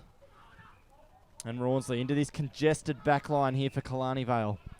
You can just see, I believe it's Alex Bailey who's the loose man for the Bombers. And it'll be Gillingham. Too far out. To drive them forward again. He's going to go for Knight. You can see him over the back. He tried to call McMahon out of it. McMahon got hands to it in the end. Geordie Evans just lets it go, and that was Barrett with a booming kick now to the middle of the ground, but it's Ethan Lenson. He's got 3 to beat. Does pretty well, does Lenson. Makes a contest, but in the end, numbers win out, and Rawnsley gets a handball off to Baker. Baker over the top now. That was McMahon. He goes out further for Payne. Just overusing it a little bit here as City. Good pressure from Debnam, but Payne's away. Payne through the middle of the ground. He kicks down to full forward, and Keast. Cameron Keast again. Well done. Keast over the top. It was a really good kick there coming in forward. And Keast, I believe, will be lining up for his first of the day. He'll kick from about 40 metres, Andy. Cameron Keast from about 40 out, all right. And you back him, Cameron. In he comes. Goal umpire will not move. That's right through the middle. And Cameron Keast gets the goal for Newcastle City. They're 8th. Well done to Big Keast there. Kicked his first for the match after it was a little bit of a stalemate for 10 minutes or so here in the second quarter. But Newcastle City break the shackles. Good grab there taken by Keast. Strong conversion. 18 points the margin. They're out to 3 goals, Newcastle City. And they're going forward more often, Andy. They are. But Killarney Vale have got the loose players back there, but they need to kick a score, the Bombers. Indeed, mate. I must say. Now, I think I can see that Cartwright is under the good, watchful eye of Sean Riddell, the best trainer in the business. He's been with the Black Diamond as long as the Black Diamonds have been existent. Yeah, it was a massive clash down there at centre half forward for the Blues between O'Malley and Cartwright. which saw him off the ground holding his arm, so it could be a collarbone or a shoulder injury, but we'll see at half-time. Strong tackle there by Aaron Seen on Debnam. Just seems weird. We've had, nearing time on. It's now 2 goals won in this quarter to 1 goal won. But I suppose that stoppage in play takes precedence first. So Zara wanted to get the hands free, just threw it on the left hand and gained a little bit of territory. Here's Barrett, just keeps the ball in front of himself and does pretty well, does Barrett. He's got another 3 to beat. Could have got a free kick for holding, but didn't. Josh Wheeler was looking for his brother Mark. The handball didn't hit the target. And there's Mark Wheeler just taking on tacklers, but Killarney Vale aren't giving in easily. Their tackling pressure's been fantastic. Mitch Knight, he went to ground. Along with him did Matthew Kay laying a tackle. Yeah, and right in front of John Pigeon there. You got to think probably he'd like to be on the field himself, but he won't be able to. So it's Kay who just goes up for the Bombers. There was a high tackle there. It was Zara over the shoulder of Monk. And Monk into time on here. Well, it may not be because of the injury, so play on. It was definitely a half volley. Mitch Knight, no one went for him. He goes down in the direction of McMahon, and he just had his name written all over it. Did Pat McMahon? Oh, look at the strong lead there from Knight. McMahon goes to Knight. Well done. Terrific lead, terrific kick, terrific chest mark there, taken in front of Shackleton. And Courtney Knight, you'd think he may be too far out to score. He's been called to play on. Shackleton wasn't watching. It won't be a score. Goes to the far point post. Oh, good grab taken over the top. It wasn't paid. Throws it on the right foot. Goal. No, misses to the right. May have been Crawford. Just did in the side that one. Now it's 8 goals 2 to 5 goals 1. We're probably going to have a 30-minute quarter again today, mate, but it's good for a good reason. Yeah, this match originally scheduled to be played at Newcastle No. 1 Sports Ground. Under a twilight fixture as well, mate. That's correct. So we brought it forward an hour and moved it to Singleton. Oh, that's a poor kick out and pretty poorly read. Keith's got a handball back there to Wilmot. It's just bombed up. Lewis does well. He just punched it and diffused the situation. And there is Debnam. Did well. Sold a little bit of candy. He went to Evans. He sold him into a bit of trouble. Evans dropped it. That's holding the footy. Wasn't paid. Cowan puts it on the right foot and goes towards a deep forward pocket position. Here's Knight. Knight again, still there. Knight, right foot kick. That won't register his 6th goal. And it's well done there. It might be that man, Edwards, I believe, who's had a really good game deep back, only lightly built. But he's thrown his body at everything as Edwards. And that's a pretty risky kick. He goes to the middle of the ground, but it's a good one. Barrett, they're out here, the Bombers. Away they go through Walford. So Walford on centre wing. He's got plenty of time. Gives the handball off. Away they go. This is Mumford. He was hit late by Dawes. No downfield free given. Lloyd gave a handball over the top to Walford. Back to Lloyd. Handball missed him. Got plenty of time though. Goes back to Mumford. Mumford was good enough under pressure to go towards the middle of the ground. This is Evans. Who's going to lead for Killarney Vale? This is where they've fallen down all day. They don't have that full forward leading up. Evans goes to a one-on-one contest in the goal square. Oh, great. No, not paid. And rush through and it for was Simpson down there playing full forward. He's playing on Liam Carroll. And a rush behind in the end. I think it was Haswell who took it over. So, seen to Baker. Baker's got heaps of it this quarter. He goes through centre half back in the direction of Keast. Wasn't a great kick. Banbrook put his body on the line again. There's Lenson, the 2 ruckmen going toe-to-toe. Higgins, who's also done a little bit of work in the ruck. He goes on the left foot and he goes down to Amity. Kicked a goal earlier in the quarter. Uncontested ball. Amity comes now. He's got to think of a lead. He hasn't got money, people, until... Oh, that's not good enough. Killarney Vale's kicking efficiency probably is just on 60%. But I must say they've got to pick it up. Yeah. They've got to be at least 70. They've got to be picking up to at least 80 if they want to be up with Newcastle. As we see, it's going to be Abe Gibson coming on for... It was just a stagnant forward line. You can't blame Amity too much. It wasn't a great kick, but there was Lloyd who was running into space as well as Simpson, but they just didn't have the target to kick to. So Baker again, he must have had 10 or 15 kicks in just this quarter. Drop chest mark there. It lets in Keast for the Blues to be able to force a draw. Could have been a high tackle there on the Bombers player at the bottom of the pack. It was Kay down there. Wasn't paid. Umpire will ball it up. So late here in the second term, it's a 3-goal lead to Newcastle City. They led by 2 goals at quarter time. Killarney Vale dearly love a goal. They've been outplayed in this quarter. And away they go again through Towan. Towan goes towards Knight. Oh, well done, Shackleton. Got a punch in that time. That might get some confidence in the man. Well done to Shackleton. Forced a draw there. Did really well. Gillingham got a handball back inside. Emerson Monk just punched it forward. But it's well done to Killarney Vale. They're battling hard through the back line. They've been good there all day. And away they go. Look at Anchor's room now. Running his full measure and kicking now down towards centre half forward, but it might be chopped off. Oh, well done. Terrific kick. It's Walford.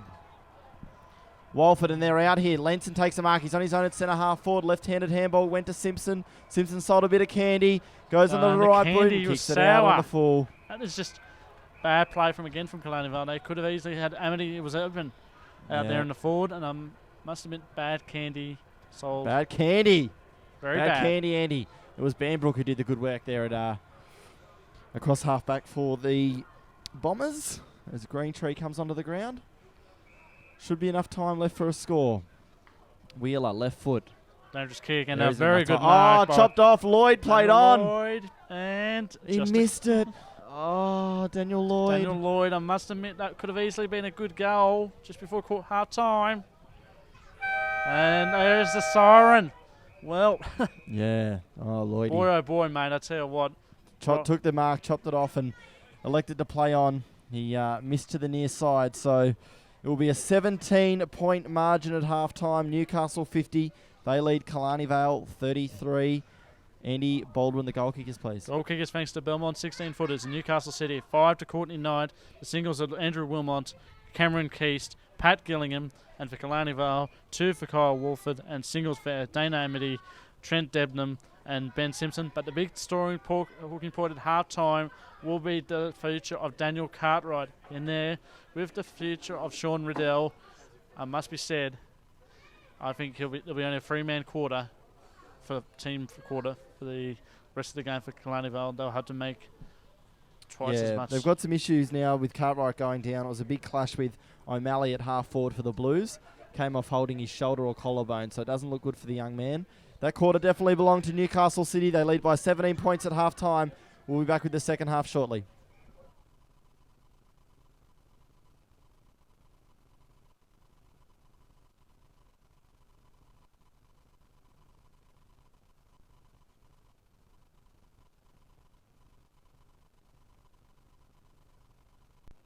Star 104.5 and Black Diamond AFL would like to thank the following sponsors for making it possible to hit the field week in and week out.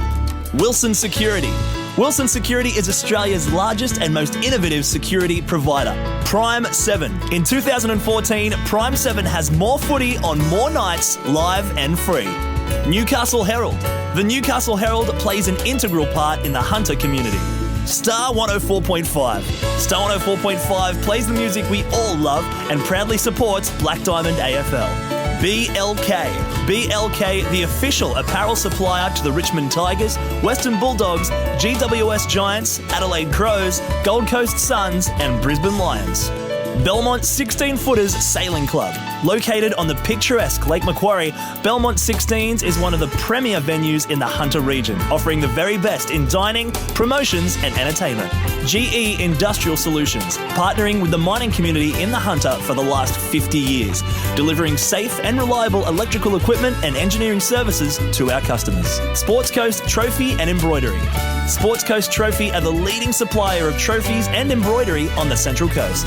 Waratah Sports. Waratah Sports has been specialising in sporting equipment, sporting apparel and trophies and medals on the Central Coast for over 20 years. Subway Morisset. Subway Morisset is open 7 days a week, breakfast, lunch and dinner.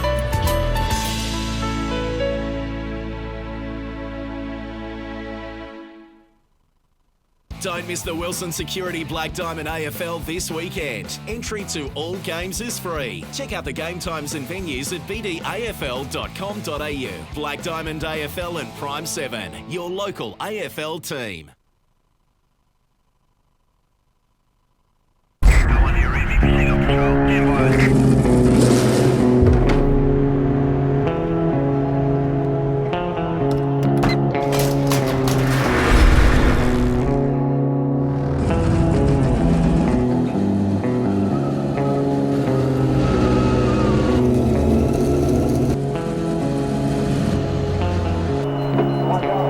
Car 33, proceed to level 2, check on its service.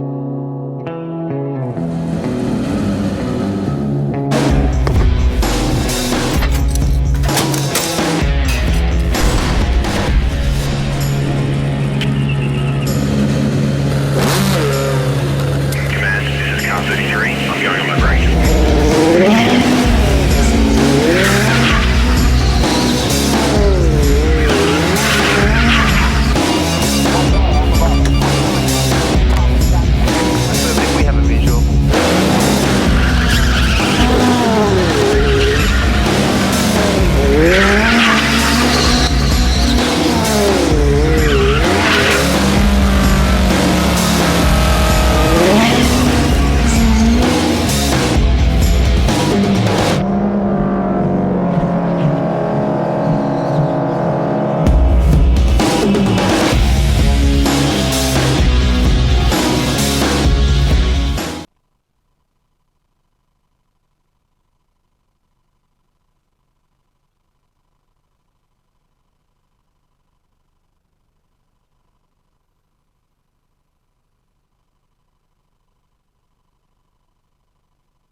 Welcome back to Singleton for this round 8 clash between Newcastle City and the Killarney Vale Bombers. It's just about to start the third quarter.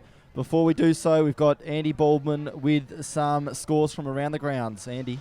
The scores from around the grounds at Baddo Bay Oval, the neutral home of the Terrigal Avoca Panthers. They had an easy win against Warners Bay, 27-21, 183. Defeated Warners Bay 0-4-4. Ooh. And at Dick Burwell Oval, it's halfway through the third quarter, where it's Nelson Bay out by 3 goals, 6-9-45 to Cardiff's 3-9-27. I must say this, Ryan, Cardiff, they don't want to be in the 0-7 heading into their next game. Well, we said it last week. We don't think that they've ever been 0-6 before. So this is look, I think the finals are almost looking beyond them now. It looks like it's going to be a battle between Nelson Bay and Warners Bay as to who takes the 4th spot. I mean, the thing is, we saw Warners Bay last year. They were 0-8 and they missed the finals by only probably half or 2.5 games. Good point. The thing was, Warners Bay gave it an effort as we're about to start the third quarter. I think Killarney Vale, they need to get the next first 2 goals. Otherwise, Newcastle City will just take them to the floor. Really good game of footy here. Second half action. It was Dawes up against Higgins. Killarney Vale probably need to kick the first goal if they're going to respond back here to that onslaught early on in the second from Newcastle. And it was Smith who went to centre half forward first. Ethan Lenson, he's an athletic ruckman type, went back to his captain in Lewis, did the full 360. Lenson was there to help out again. Oh, and he's been that's pinned. not holding the ball. Jeez, there was no prior opportunity there. That's harsh. Anyway, free kick's going to go to... it'll go to McMahon, I believe. So Pat McMahon on that left foot. He goes towards centre half forward towards Knight. Shackleton wants to beat him in the second half. Knight's kicked 5, I believe. 5 already in the first half as Courtney Knight. So Shackleton will want to get the better of him here in the second half.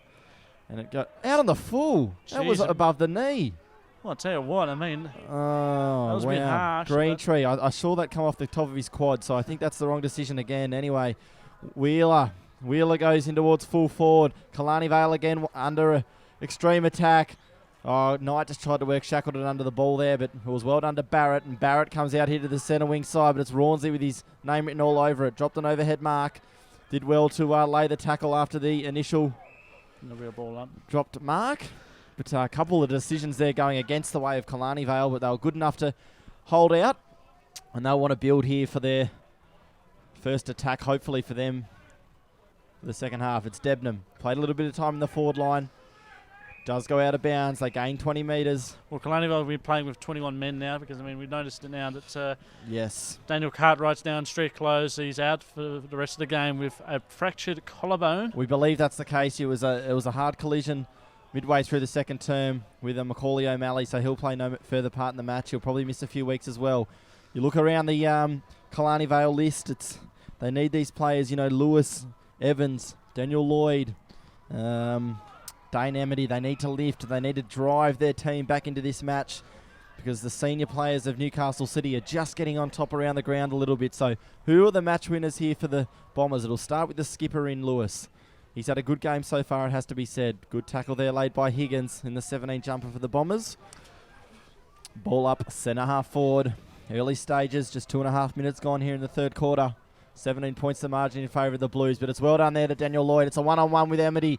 Amity did well. He's over the top, but it was sensational work there by Liam Carroll. Beat Amity, all ends up. Handball over the top to Lang, who had heaps of it there in the second quarter and goes in the direction of Rawnsley. Oh, sensational, though, from Dylan Smith there. Just punched it almost to his own advantage. It's out on that far flank. Apologies, it is hard to see the players. I believe that was Towan who kicked it to centre wing. It was Barrett who dropped the overhead mark, but it was a good contest there up against Keast. This is Aaron Seen. He's a left footer, but uses his right on this occasion and goes down in the Gillingham direction. It's a good chest mark taken by Gillingham. Thought about playing on, but didn't. He's gone back behind the mark now. And Gillingham took a good contested mark there up against Brendan Lewis. It was a good kick to advantage.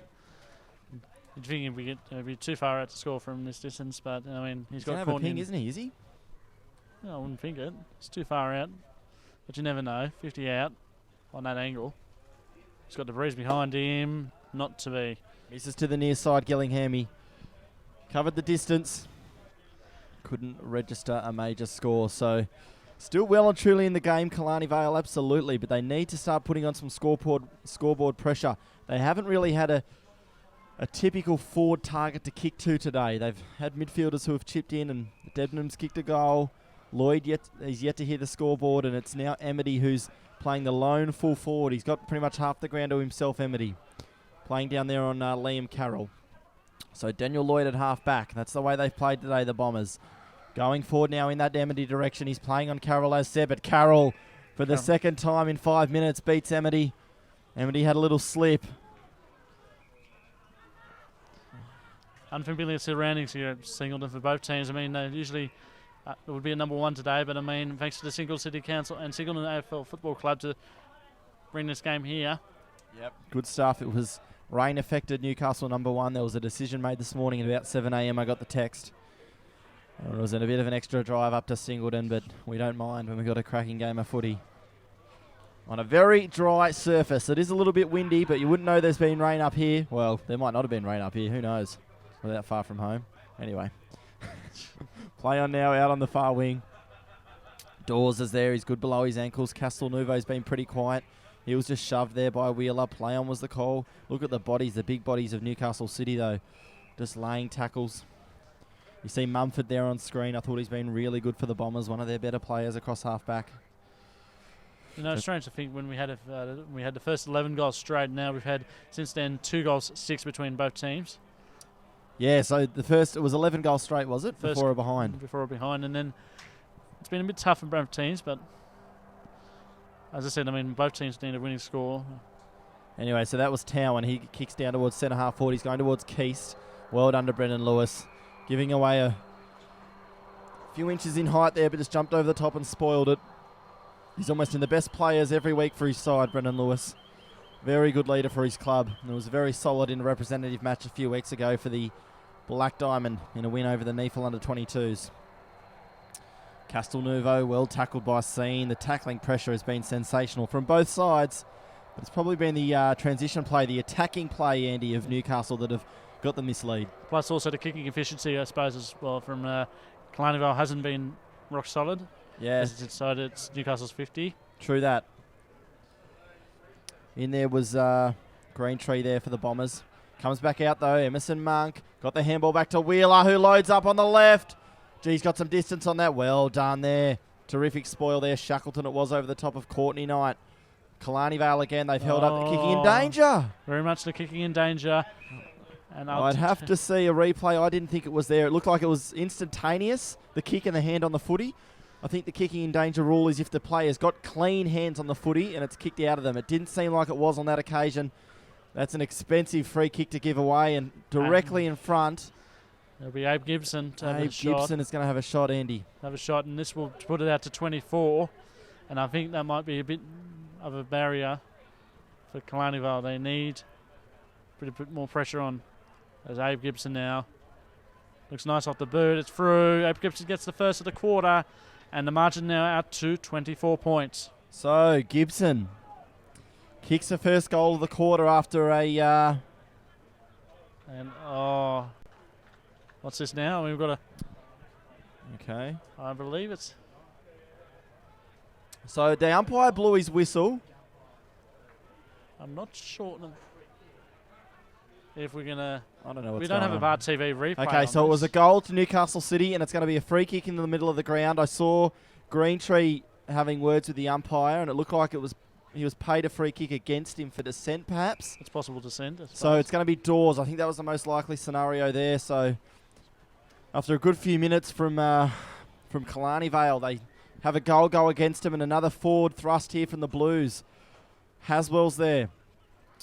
Tackle was from Mumford, but it just fell away at the end.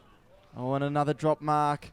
Dealey cannot let another goal in here, Killarney Vale. It's Barrett. He's been great through the full-back line and goes out towards Lloyd. Who's going to kick the goals for Killarney Vale? Who's going to get him back in the match? It's Lang up against Lenson out there.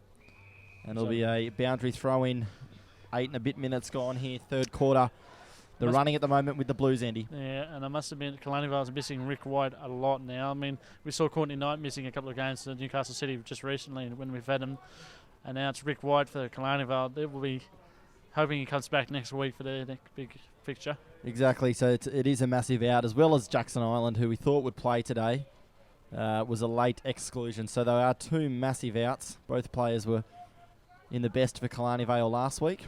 In saying that, though, Monk, Hamilton, Jack Gillingham, Hartakainen is out of the Newcastle side. So Mumford, who's been one of the best players on the ground, takes a mark there deep in defence.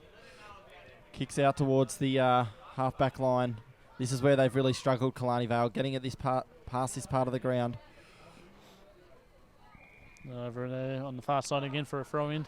Many thanks to our sponsors, Wilson Security, the leading and most innovative security provider to deliver a wide range of services to a diverse range of customers. For all your security needs, call Wilson Security on 1300 Wilson. Boundary throw-in. 9 and a bit minutes gone. Another midfield clearance here, won by the Blues, and away goes Scene. Scene on the right side, kicks towards full forward. Not quite. But well done there to Edwards, who I've liked his game as well. There haven't been many backs for Killarney Vale that I haven't liked the game of. They've tried all day and they've been pretty good in what's been a pretty dominating performance by the Newcastle City midfield. Nearly dropped the ball there. I mean, yeah, Edwards is in there. This is Crawford, just dived on it. Going in hard though was Walford, who kicked a couple of goals early in the match to put the Bombers in a good position. But just looking up forward now, they've only got Matthew Kay forward of the footy, more or less. And away they go. So this is McMahon now for the Blues. Another forward entry. Going over the top there. Gibson stayed on his feet. Gillingham snap round the corner. just Missed across to the left. It's all Newcastle City though, Wendy, isn't it? Yep, the first 10.5 minutes they have kept Killarney Vale to only 1 inside 50. And I say now, I mean, if they get a goal now, I think it's curtains for Killarney Vale, but I might be regretting Killarney Vale here right now. You're just looking at the depth of the Newcastle City side. They've got more players that are contributing across the ground at the moment, with Killarney Vale potentially missing a couple of match winners, so they need to find a couple if they're going to. I think they've got to put more players forward, some of their guns forward. It's great to get Daniel Lloyd getting kicks up the ground, but he's a goal kicker. He's a beautiful set shot for goal. So even Dane Emity now, who's sort of in the middle of the ground, not really threatening the scoreboard though, or any of the Killarney Vale boys. They'll go for Emity. It will drop short. It will be Higgins though, the ruckman. Play was touched. Wheeler did well, just kept his feet and chipped it over the top to Gillingham. So he's going to have a shot on just on 50. Geez, it'd have to be a good kick as well. I think I there must probably admit- is just a slight breeze down that way, Andy. Yeah. I think he's going to be just short of the distance, and Courtney probably take another mark here. Anyway, Pat Gillingham, 50 out, on the mark. Goes to the big roost. Tell you what, it's going to be just tapped over to the cross for a minor score. We've had 12 minutes, and the margin now pulling out to 26 points. Killarney Vale, they need goals, and they need it quickly. 26 points. This would be the biggest margin of the match, no doubt. It's been all the Killarney Vale side haven't gone inside 50 this quarter. I'll tell you what. Lewis. That's a dangerous kick. Pretty It was good lucky. kick. He's paid the mark there. Dylan Smith, it looked like he fumbled it over the line, but got the benefit of the doubt. He chips it over to Zara. Good lead there from Lenson. He elects to go to Debnam, though. So Debnam, he's got players leading away from him. There just isn't an easy kick here for Killarney Vale, and I don't know about that option into the middle of the ground. It's all right, though. It was pretty well read there by Mumford. So Mumford, he would have probably had 20 kicks already, as is this man, the skipper, Lewis. Lewis going inside to Lloyd. Showed a strong set of hands, and I'd love to see those hands up the ground a little bit anyway. Zara. Handball's out wide. This is Barrett, who's also been pretty good. He kicks long and deep. Who they got up forward. It was a really good contest there, but the City back line have got all the numbers, and then they get out through Dawes. So Dawes will kick to space. It'll be Barrett, though, for the Bombers, who will probably just bomb it back in there on his left foot. Beats the tackler. Goes with that left foot in towards full forward. Oh, Evans dropped a mark. Wheeler probably was in his line of sight. Umpire will ball it up. So it's probably a good result there for the Bombers. They force a draw. They get a stoppage. They set up the wall across half forward, but who's going to kick a goal from them here? They've got a good amount of small forwards around the footy. It was just a strong Punch, though, over the top, and they never look like it there, Killarney Vale. And it's Wilmot, I believe, who kicks them into attack once again. Keast will get there first. Good tackle, but got the handball away. And there's Lewis. They just kind of spoil each other a little bit there. That's Dylan Smith for the Bombers. Does well, does Dylan. He's had a pretty good last couple of quarters. Debnam got hands to it, but couldn't take the grab. Bambrook. And there is Lloyd. Good hands there. Back to Dylan Smith. It started with him, but just kicks it up the line. You're probably now looking at it's about just over 50%, just on 50% now for the kicking efficiency for Killarney Vale. Yeah, so you just got Matthew Kay there, who was playing behind. Was a late inclusion for the Bombers. He just playing on Emerson Monk, who is a bit more of an experienced campaigner in senior footy and just cut off the mark. So we mentioned it so often. They just haven't got the players in the forward half of the ground that can convert the scoreboard here for the Bombers. That's Crawford. He goes out towards McMahon, who beats Debnam convincingly and chips back inside to Crawford. Crawford now goes for Gibson. Courtney Knight playing a deeper full forward role, more of a traditional position. Strong mark there, taken by Lloyd. Seems to get the ball every time it goes in his direction. Lloyd goes wide. Goes to Debnam. Oh, Debnam didn't just read it well enough. And I'll tell you what. Got to get in front here. The Killarney Vale forwards, it's too easy for the Newcastle boys just to punch it out. Creating a contest. Definitely over the shoulder there. That'll go to Castle Nouveau. A much relieving free kick for Killarney Vale there for Castle Nouveau, must be said. Wanted to finish the game well. Here's Lloyd. Setting up the play. Beautiful drop punt kick. Goes down in towards the Walford direction. Got hands to it. Couldn't take a grab. Amity was clean. Handball back to Evans. Free kick for a throw. It'll go to the Blues. And I tell you, Amity's pumping. He's saying that he punched it, but no, says the umpire. Paid by the umpire in the middle of the ground. There was an umpire closer to the play, but he paid it. Gee, shows good toe there. Does Crawford and kicks down to centre half forward, and it's seen. It'll be a foot race. He might have gone out of bounds initially. I think Scene was. The umpire's a little bit back off the play. Alex Bailey there up against Scene. Coming on in 16 minutes. I mean, it's probably about 20 minutes now since Killarney Vale scored a goal. Yeah, you'd think Killarney Vale have to score next if they're going to press Newcastle City today. Haswell couldn't take clean possession. They go forward, though, the Bombers. Good play. That was Bambrook. Rawnsley's there. Just puts it on that left foot. Just chips it as he does with that action. Haswell. And Haswell. Goes to Knight. He looks ominous. Courtney couldn't take a grab. Well done to Shackleton. He's been better in the last 20 minutes. Probably 20 minutes or half an hour of game time. Lloyd did well. Created a contest. Emerson Monk's in there, as was McMahon. They're staying on their feet a bit more often, the Blues boys. But it's good play. So, that's not a free. Not a free. Absolutely incorrect decision there. Anyway, goes against Simpson to Rawnsley. Gibson. Just dropped one he should have taken. Killarney Vale players were caught ball watching there. It goes back to Lewis. That's not holding the ball. No, that wouldn't be holding the ball than any day of the week. I mean, it's probably taking them now. They've got a three-man bench, Killarney Vale. They need rotation. As that's a shot for... That's a goal. A goal to Newcastle City. It may have been Gibson, I believe. It is. Abe Gibson kicks the goal for Newcastle City. They've got the biggest lead of the match and a lot of breathing space. They'll be hard to beat from here. They will be hard to beat now. I mean, you won't see 6 goals in the last quarter being scored, I fancy, because it's been all tough as Newcastle City have a full rotation of substitutes. Yeah, it's a 32-point lead now to the Blues. They're going to have to kick 6 goals to even be equal with them, the Bombers, and the game's gone away from them a bit here.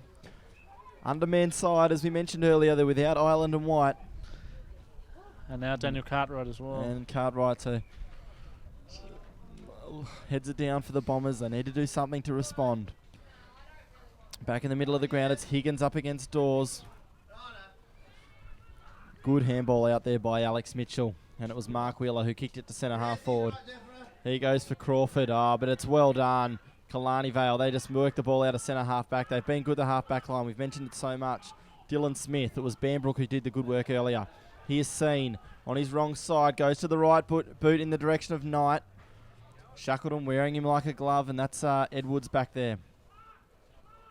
Shackleton does well. Onto his left foot now. Goes to Debnam, but it doesn't reach him. Just chipped back inside. Falling over was Knight. There's Gibson, the goal kicker. Handball's back to Towan. Was hit as he kicked it, and you cannot question the endeavour of the Killarney Vale defence.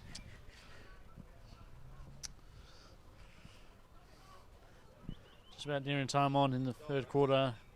Killarney Vale through the Nego. A bit of a push. Had to be a free kick to Killarney Vale. Just jumped fair in his back there. Wasn't a free kick, actually, I believe. And now it will go the way free kick. For a late hit, it looked like, on Debnam. So Debnam's got a back pocket here for the Bombers. Kicks it up towards centre wing. Once again, I can't recall an easy kick for Killarney Vale out of the back line today. Dawes just uses the don't argue. Handballs off to Payne.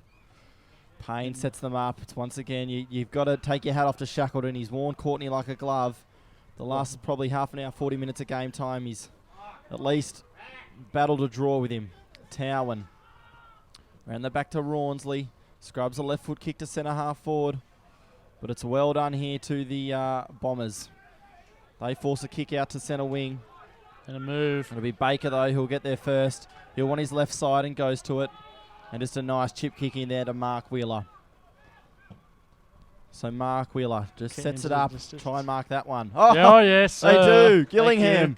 That should not be allowed there for the Killarney Vale backs. It hung in the air a long time. No one even got a fist on it. And Gillingham, in the end, just took an overhead mark. Was nearly uncontested. He's going to go back. He'll have to kick from about 45. And this could just about be a nail in the coffin in the third term, Andy. It's already too early, mate, to say that. But, I mean, if it is through, it'll be game, set, bingo. And Newcastle will hold on to second place heading into the night. As back Gillingham now. Goes for the torp. Is he going to make the distance?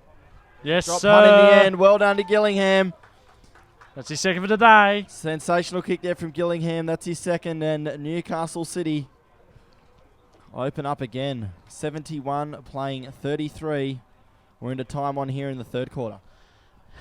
BLK, the official apparel supplier to the Richmond Tigers, Western Bulldogs, GWS Giants, Adelaide Crows, Gold Coast Suns and Brisbane Lions, and the exclusive on-field apparel to the Black Diamond AFL teams and umpires.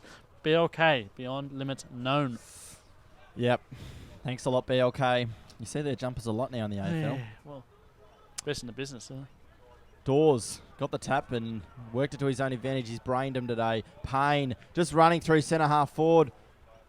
Looked like he might have gone for goal. But it was pretty well chopped off in the end. It may be Greentree. This is Barrett. He's going to go for the switch pass. Goes to ground to start with. Brendan Lewis just goes around Payne. Well done, Lewis. He won't stop trying. You can bet your house on that. Wilmont there. Gets first possession. That's just where Newcastle City have dominated today. Haswell and they're again. out. Haswell's at 50. Lines up Tell the you big what. ones. Doesn't go for Courtney Knight. He needs Kicks no much. the goal. Dane Hemedy just watches the ball float over his head. And the third quarter has belonged totally to Newcastle City. They've kicked away. And it's 77 now, playing 33. Killarney Vale, Andy, I can't remember them going inside 50 this quarter. I think they've only been in once, mate, but I must say, as another full rotation comes in for Killarney Vale, John Pigeon must be now thinking what is to do, to keep these guys down. Connor Haswell has had at least 6 uncontested marks, and I tell you what, he's a young forwarder that has got a good future, but they can't even mark him. He's having him unmarked right now. So, back to the middle. Towan, another clearance to the Blues.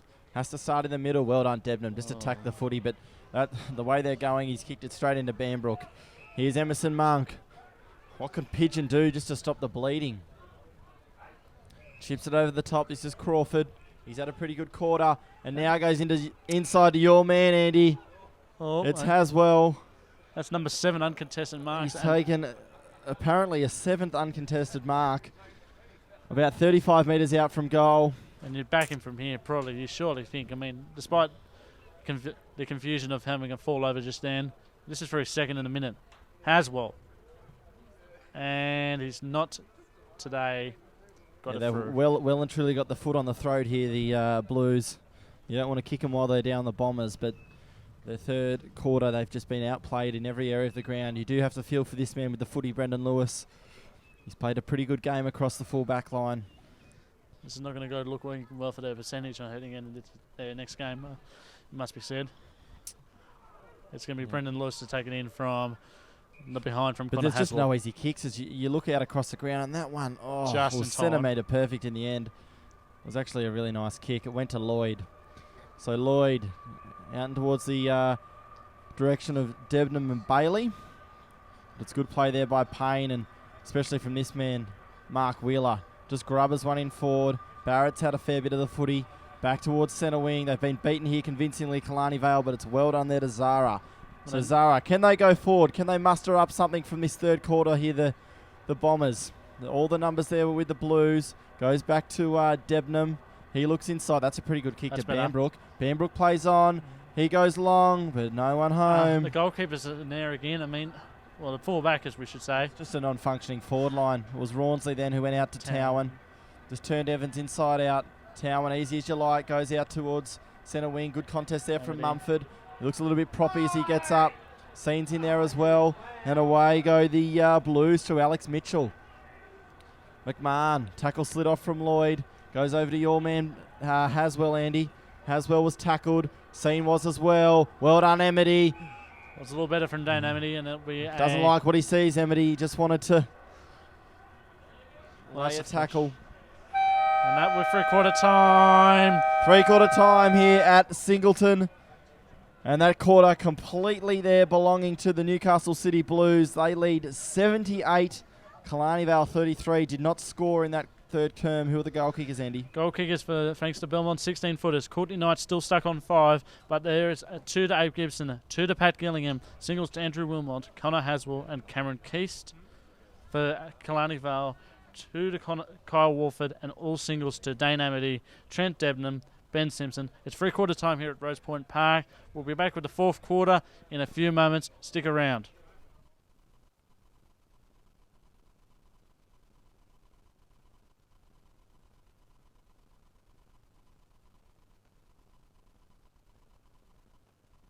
Star 104.5 and Black Diamond AFL would like to thank the following sponsors for making it possible to hit the field week in and week out. Wilson Security. Wilson Security is Australia's largest and most innovative security provider. Prime 7. In 2014, Prime 7 has more footy on more nights, live and free. Newcastle Herald. The Newcastle Herald plays an integral part in the Hunter community. Star 104.5. Star 104.5 plays the music we all love and proudly supports Black Diamond AFL. BLK. BLK, the official apparel supplier to the Richmond Tigers, Western Bulldogs, GWS Giants, Adelaide Crows, Gold Coast Suns and Brisbane Lions. Belmont 16-footers Sailing Club.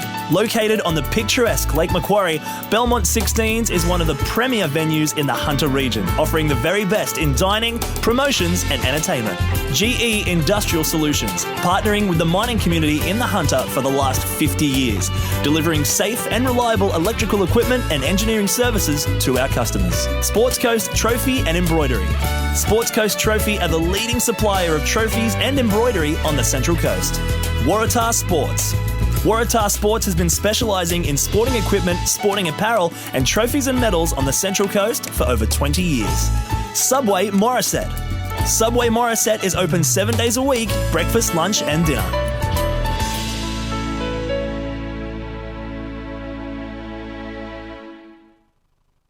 Don't miss the Wilson Security Black Diamond AFL this weekend. Entry to all games is free. Check out the game times and venues at bdafl.com.au. Black Diamond AFL and Prime 7, your local AFL team.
And welcome back to the fourth quarter here at Rose Point Park. A moved game from Newcastle number 1 sports ground due to the conditions, but I must admit the number 1 sports ground is regretting not playing this game here today, even though despite the conditions are below 10 degrees.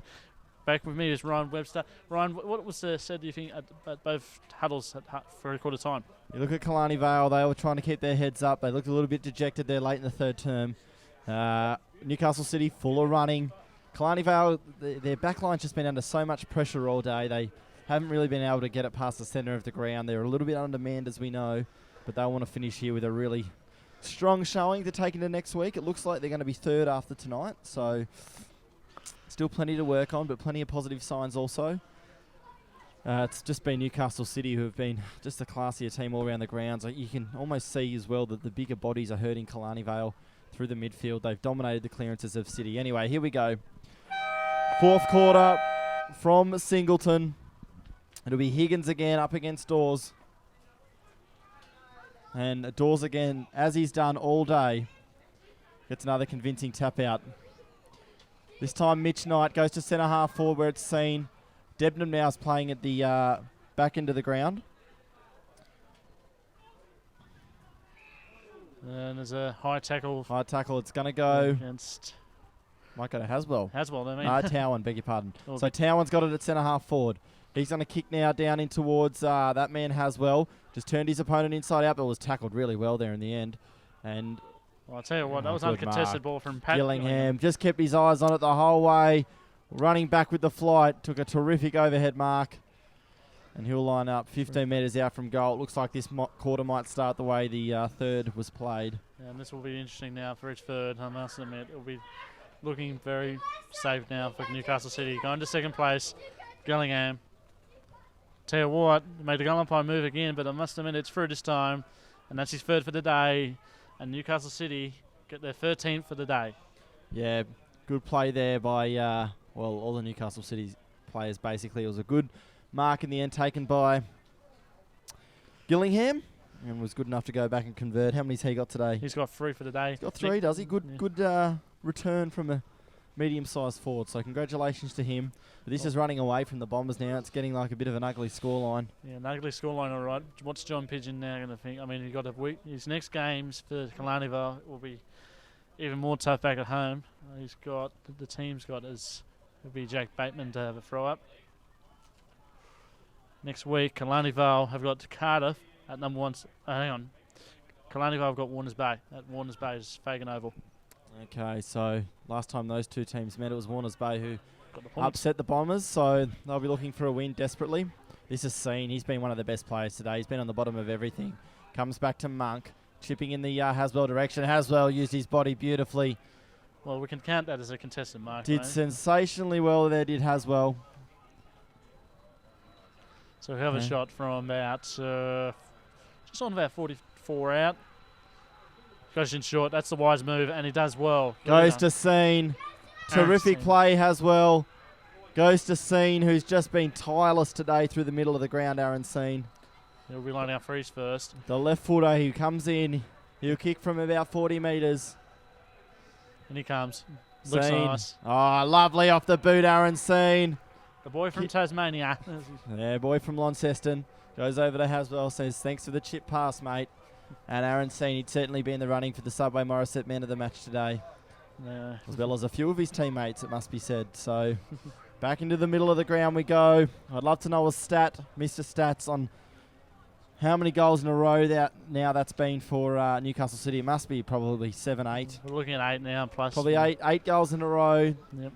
To Newcastle City after Killarney Vale started the game beautifully. It was a bit of a shootout through the first half, but the third quarter totally belonging to the Blues, and now in this last quarter they're putting the foot down once again. Here comes Monk. He's been sensational also. Pack forms. Tackling pressure's been great from both sides. Spills out there to Zara. Little handball over the top was for Dylan Smith, but it missed him. Here go the Blues again to Haswell. And a carbon copy play from last time. Well, it's either play on or he's got to go back round his mark. Wow, he's done it again. This is again to Keats this time. Well, he kicked it from, I don't know, maybe it was play on. Yeah. But he wheeled around. He was probably about 10 metres off his mark, Haswell. Umpire didn't call anything, just ended up chipping it into the direction of Keast. And they'll be lining up for his second of the day, Cameron Keast. And I tell you what, again, just across the face this time for a minor score. It's down 14-7, plays 5-3. We've now had 4 minutes on the Wilson Security scoreboard. Yeah, I mean, Terrigal Avoca, they're undefeated this season. They're undoubtedly the premier side at this stage of the year, but Newcastle City really putting their case forward for being fair dinkum premiership contenders. That when they have a full list in, they're just such a better side with the Knight brothers playing, Baker and Rawnsley across half back. They look really good. Anyway, away they go again. They've just beaten the zone once more. This is Wilmot. He's going to load it in towards the hop spot. Gibson's there, Scene's there. No one could take a mark. Scene's on the bottom of the pack once more. Pressure on, Stacks on. And there's Banbrook. He just boots it out there for the Bombers. A little bit of congestion. First back there will be Dawes. He's clean. Gives it off to Rawnsley. He's just been great all day, Rawnsley. Played that loose backman roll so well. And that'll be a downfield free kick. It's going to be Mitch Knight. And the bad news gets even worse for now for Killarney Vale. They've had Brendan Lewis limp off the field. And we're not sure on the injury yet, but we're going to put it at full time. So that was Amity, that one against, and Riley then let him know about it. So Monk, handball off to Baker. Baker there. Hold. It's going to be a free kick for holding. Was it there? Well, I'll tell you what, that was a bit harsh, but I mean... He did, yeah, look. It was Baker. Potentially there. He definitely let the umpire know about it, but why not? That's short. So Baker chips it over the top to Gibson. Good kicking skills from Newcastle City. Abe Gibson is playing on Geordie Evans now. Evans stands the mark, and Gibson will go back and line up for his third goal, Andy. Third goal for Abe Gibson if he gets it through.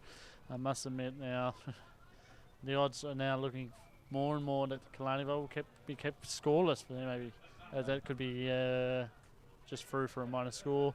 For their case, ever since probably the injury to Daniel Cartwright in the second term, Killarney Vale just look like they've run out of the legs. They've been second to the footy a little bit. Well, I think just lacking a little bit of class, which looks like it could be a collarbone or shoulder injury. This is Daniel Lloyd. So playing more of a midfield role today, almost a ruck rover type position. We haven't seen him at his usual full forward spot. That's a good kick though from Lloydie. That hits Debnam on the half-back flank. So Debnam running through the middle of the ground, goes towards centre-half forward, but how often have we seen this man, Rawnsley, just chop off their attacks? Newcastle City, they've been really threatened in their back half today. Just got the ball out way too easily. So the coach, Mitch Knight. Good grab there by Walford. Running back with the flight in front of Towan. They're looking at about 40% kicking efficiency now, probably now, or even less. That number's dropping, Andy, isn't it? They're dropping like crazy. So anyway, it was Lloyd who delivered. Umpire paid the mark. Zara doesn't want to kick it by the looks of it. He's looking around for a teammate. Ended up going back to Lloyd. Getting a fair bit of the footy in the second half, Daniel Lloyd, but not close enough to home to score. Lloyd. That's a nice looking drop punt kick. But beautifully read there by Riley Lang, and away go the Blues again. Out towards the centre wing. Gillingham, the goal kick up. Turns around. Just chips it over the top. It's Jackson Crawford. He chips over the top again. This is Scene. Makes a good mark, Aaron Scene, and just working the ball so easily. Good play this from the Blues. Shackleton did well. His second half's been pretty good. Gibson has well. Left side of his body. Screws it back round the corner. Dylan Smith up against Keast. Barrett kept it in. Could have rushed it through. Was tackled. Fell over. Holding the ball.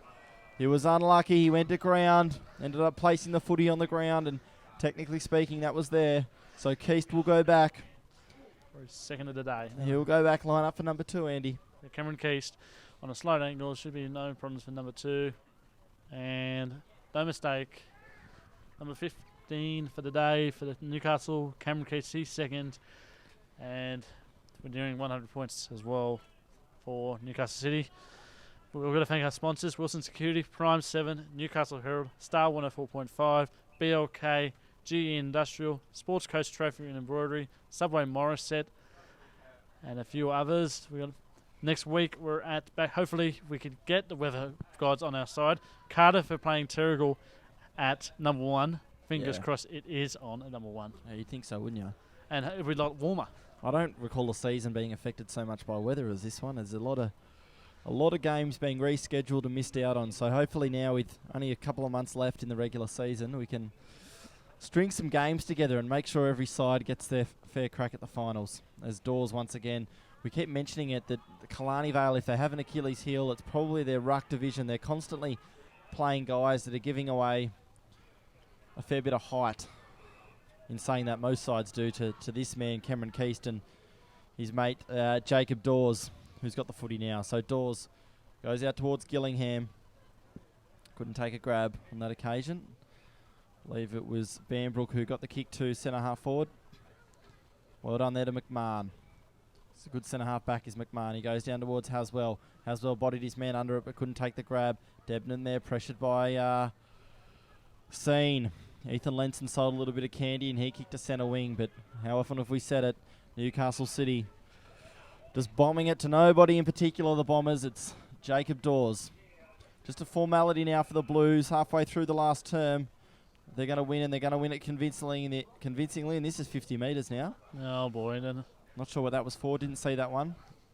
But Dawes, that will put him, umpire still going. He will probably kick from about 30 metres out from goal, Dawes. Jacob Dawes. You have to get on the score sheet at the moment, but I think you probably fancy his... Every time I've watched him, he's been a great set shot at goal. Deadly accurate, as must be said, even though he's a ruckman. Now, this should be a formality for Jacob Dawes, but you never know. On Bar TV, cameras can be deceiving. Dawes. Twinkle toes in. Short steps through. And his reaction says it all. He's first for the day. It's the 16th for the Newcastle City. And Ryan, it's getting too much for Killarney Vale. Nice. The first half was a really good contest, but said it before the game, on paper Newcastle City looked the stronger side. They've well and truly proven it today, and this is a big warning to all the other sides in the competition that Newcastle City are coming good at the right time of the season. They could still probably have a few players to come back into the side, but one in particular is Monk. I'm not sure on his condition. Score update from the Nelson Bay game down at Dick Bell Oval. It's full time over there. Cardiff still now 0-7. Have gone down to Nelson Bay 8-12-60 to Cardiff's 4-10-34. Plenty for Adam Dugan to do during the break. Absolutely. Once again, they go forward, the Blues. They went for that man, Haswell. Lloyd got a little handball over the top in the direction of Mumford. But Crawford will be there first. He's just kept his feet. I thought they've done that better all day as well, the Blues. Haswell again, he's had heaps of it. Handball's back inside. This is Payne. Payne goes towards centre-half forward. And Gillingham. Oh, too strong, Gillingham, I must admit. This is incredible. I mean, Courtney Knight's been kept quiet, but it's Gillingham who's getting the marks down that forward line. Yeah, Gillingham, he's been a real force here in the second half, and he's lining up for number 4 in the day. Number 4. Courtney, I mean, look out, because this man could get your goal kicking record someday. It's Gillingham. And no problem, sir. Great kick. Gillingham kicks number 4 for the afternoon, and Newcastle City in front of goals have been deadly accurate, and they've been sensational today, arguably their best performance of the season. Well done to Gillingham, great goal. I'd recommend it was now they've been their second best performance. I mean, the game against Warners Bay, reckon round 2 was one of their better ones, even though they won by 101 points. But they've kept Killarney Vale very quiet. They haven't scored a goal since the 15-minute mark of the second quarter. And it must be said, John Pigeon, heading into next week, has got to make the ring changes again. And hopefully they'll get a win back and put pressure back on Newcastle City. Oh, look at the ruck work. That is just absolutely textbook. It was Mitchell who got the tap down from Dawes. Haswell again, just playing so well. Went for Payne that time. Here's Mark Wheeler. Good luck tackling him. Oh, well done. They did in the end. And he'll be pink for holding the ball. Right decision. No, yeah, fair enough. And it was Daniel Lloyd. Good tackle, Lloydie. Finishing the game well. Here goes Alfazara. He's got runners off him. Elects to go to them now. I think that's Dylan Smith. Beg your pardon, it's Mumford. So Mumford kicks towards half forward. Brendan Lewis read it well. Here go the Bombers. Can they get a goal here late? Oh, just falling over. It's been that kind of afternoon for the Bombers. That was Greentree. And now Riley Lang. He's got it at centre half back. Cannot fault the back line of the Blues apart from that kind of kick. Walford, who's been fairly serviceable, kicks now down towards full Bailey. forward. Oh, really good leap. Down there was from, I think it was Bailey, Alex Bailey for the Bombers. And good grab. That man Gillingham. He's been moved from the back to the back line. I mean, that's well done. He passes it into Alex Mitchell. Yep. Jacob Dawes is out there. Open Splaver out there. Just loose players now, tired legs. Tired Pretty legs. cold, wintry afternoon here at Singleton. Emerson Monk, he's been great as well. He's going to drill a pass down to Haswell. Number 9 now, uncontested marks. It was a good leading one, though, that one. Yep. Worked his opponent. Haswell goes to Wilmot. Good foot skills here from the Blues. It's Now uncontested they're out marks. wide. This is Pat McMahon. McMahon goes in the night direction. That's the one. Strong hands. Courtney, he's a joy to watch when he's on. Well, And after a blistering first quarter, he was pretty well held in the majority of the second half. Courtney will go back, line up number 6. number 6 in the game, I must admit. But give credit to Shackleton, but I must admit they need at least maybe 3 men on Courtney just to survive. Strong Courtney nine hands, now. wasn't it? Very strong hands. Courtney for number 6. And this will be for 6 straight. Is it there? On the line? Maybe. Yeah, so it's play on anyway. So the Bombers work it out of the back line. But only as far as Baker, I believe. Is It it is Baker? Baker. Left foot. Looking for Gibson. Great kick. And they're lining up now, the Blues. They want goals. It's like kicking practice now for Newcastle. They're just making it more and more inside that 50. Killarney Vale, unfortunately, they're just not marking them well enough. It's Gibson. He's going to go up for his 3rd of the day and to break the margin out a bit more to an 83-point lead if he's successful. So Gibson goes back. Left foot kick. Drop punt. Maybe not today. Pushes it out to the right. And you'd have to say that the whole second half, it feels like we've just watched Newcastle City attack. There's been little potency for the Bomber boys. Just been lacking a forward line a little bit, and the Newcastle back line, it's just been easy pickings for them. Walford, down there's Monk. Couldn't take clean possession. Walford again. Walford does well, beats his opponent. And away they go, the Bombers. Goes down towards Castle Nouveau. That's Towan at the bottom of that pack. He's been great as well. And Matthew Kay on the bottom for the Bombers. So as Stats mentioned earlier, we're off to Newcastle number 1 next week, weather permitting. It'll be the undefeated Panthers. They'll be taking on Cardiff, who... does it look like they'll win today? What's the story No, with them? well, I mean, they're 0-7 now. Oh, look at that for It's a not kick. looking good. And there's Absent Gibson again. Look at that for a kick from Mark Wheeler. Sensational leg. Hit Abe Gibson. The delivery was pinpoint perfection. And Gibson, who's running out this game very strongly, he's going to have an identical kick to the one he just missed to the right. How many chances do we have to give him? Come on, Gibson. He's coming in now. Come on, make it smile. Come on, in you go. And again, it's just but this time he got to sneak through. Oh, he did. I thought he hooked it again, Andy, but good goal to Gibson. How many's that for him? That's his 3rd of the day, and Well done to Gibson. Well So, running through the scores, it was Terrigal 183-4, defeating Warners Bay. And just looking at the Yeah, it Nelson Bay. Nelson Bay was 8-12-60, defeated them 4-10-34 Cardiff. So Cardiff yet to get a win on the board in 2015. And they come up against a red-hot Terrigal next week. They'll be up against it.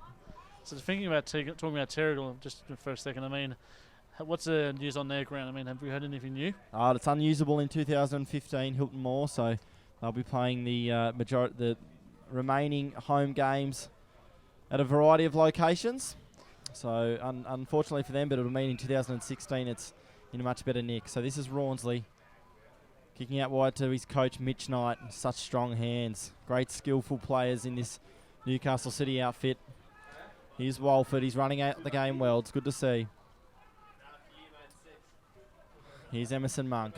Played well all day as Emerson. That's a good kick. This is Crawford. So Crawford, lightly built player but goes very hard. Goes down towards Courtney Knight. He's kicked the 5 goals today. Out it comes to Gillingham. Smells another goal, does Pat. And he does. And he kicks it. That's Pat Gillingham kicks goal number 5. Putting his hand up for man of the match honours. He's been very good. And Newcastle City, this has turned into an absolute bath. They were 4-2, Andy, as we said, going into the match. It was Newcastle City who had a slight advantage with percentage. And that percentage is now blowing away now. I mean, I must admit, for Killarney Vale, I mean, they've won the last 3 head-to-heads, and as I said before at the coverage, I mean, they were all on the Central Coast, and you just think that Killarney Vale need to have a better home and away record, maybe on the road in particular. Yeah. So Killarney Vale, they, as we mentioned, were super competitive for the first half.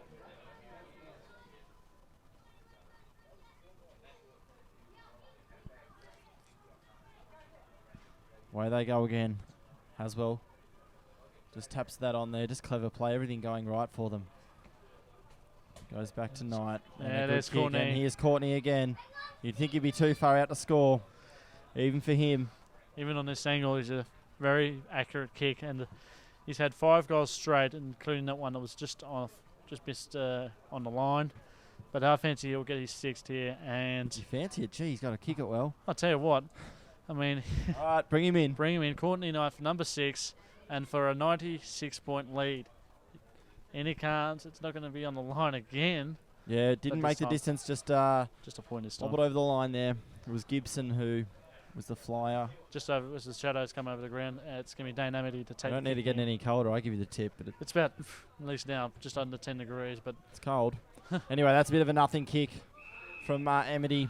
They're lining up here, the Blues. Rawnsley wheels around. He goes for Gibson. He's outnumbered, but Gibson. Killarney Vale, you don't want to criticise them, but they just look very uncompetitive around the contest. And their once stable backline from earlier today is now getting beaten all ends up.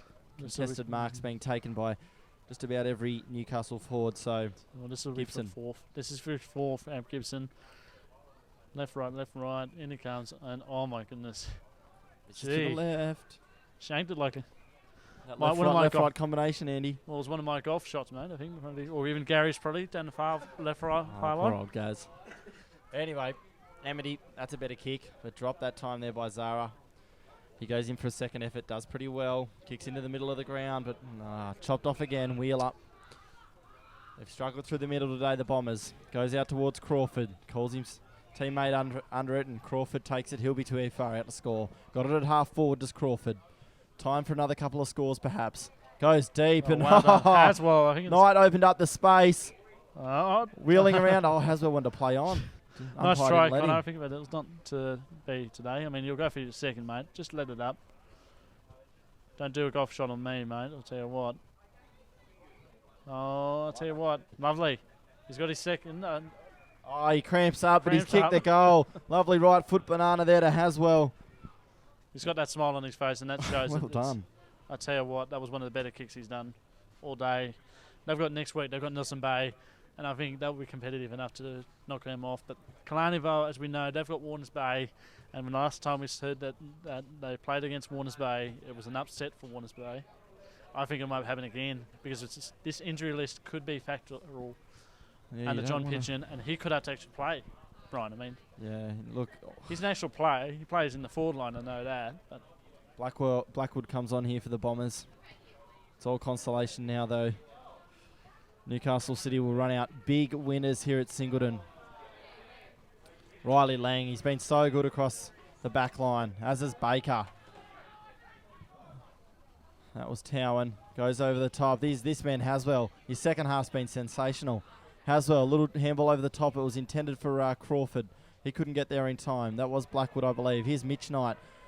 He'll do the coach thing and kicks it to the top of the square to his brother. Courtney not quite. couldn't take the grab. Well done there to Simpson. But The it's scrub all to kick to centre half forward, but it's all Newcastle City. This is McMahon. He's at 50 metres. Goes with the left foot. Looks like he's going for goal. Brendan Lewis is back there. And well done, Brendan.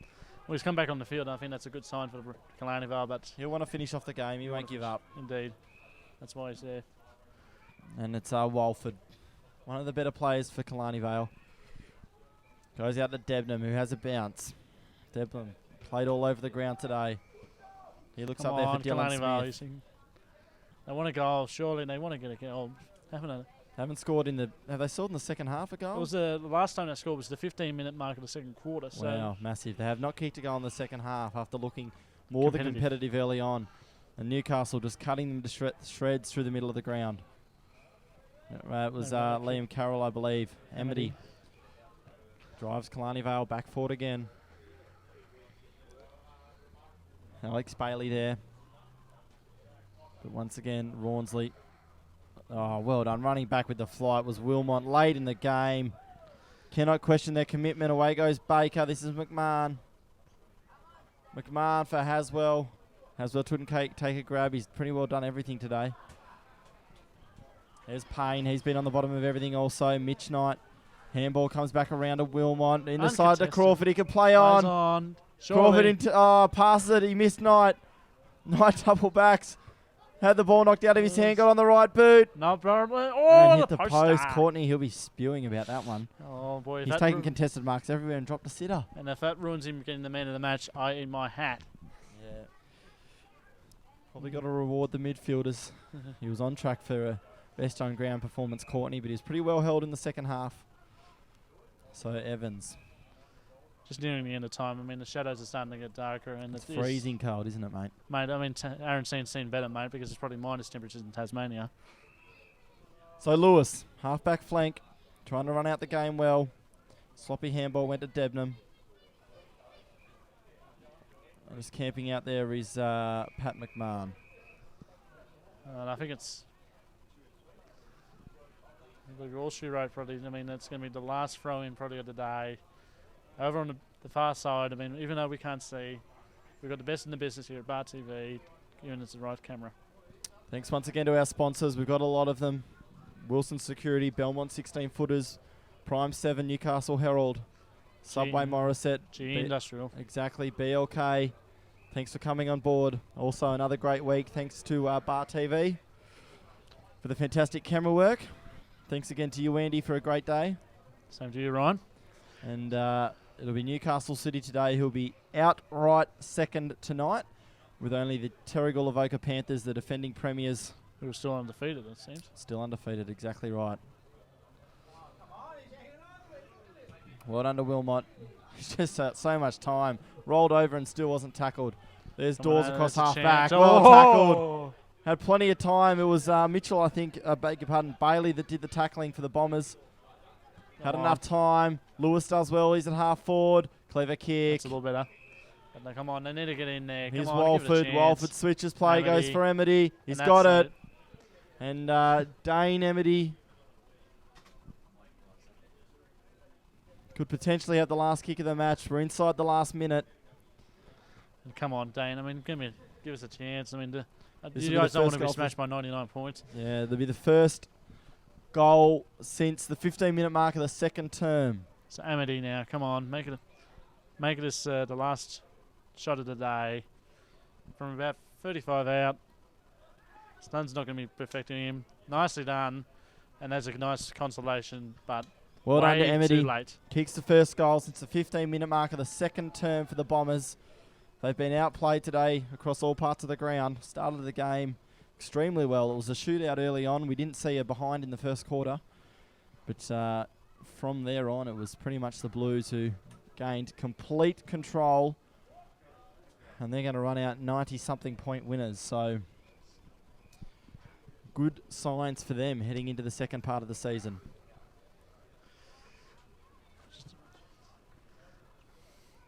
Surely we'll have the last throw up in the day. I mean, Joe O'Brien, the local boy, will have the throw up.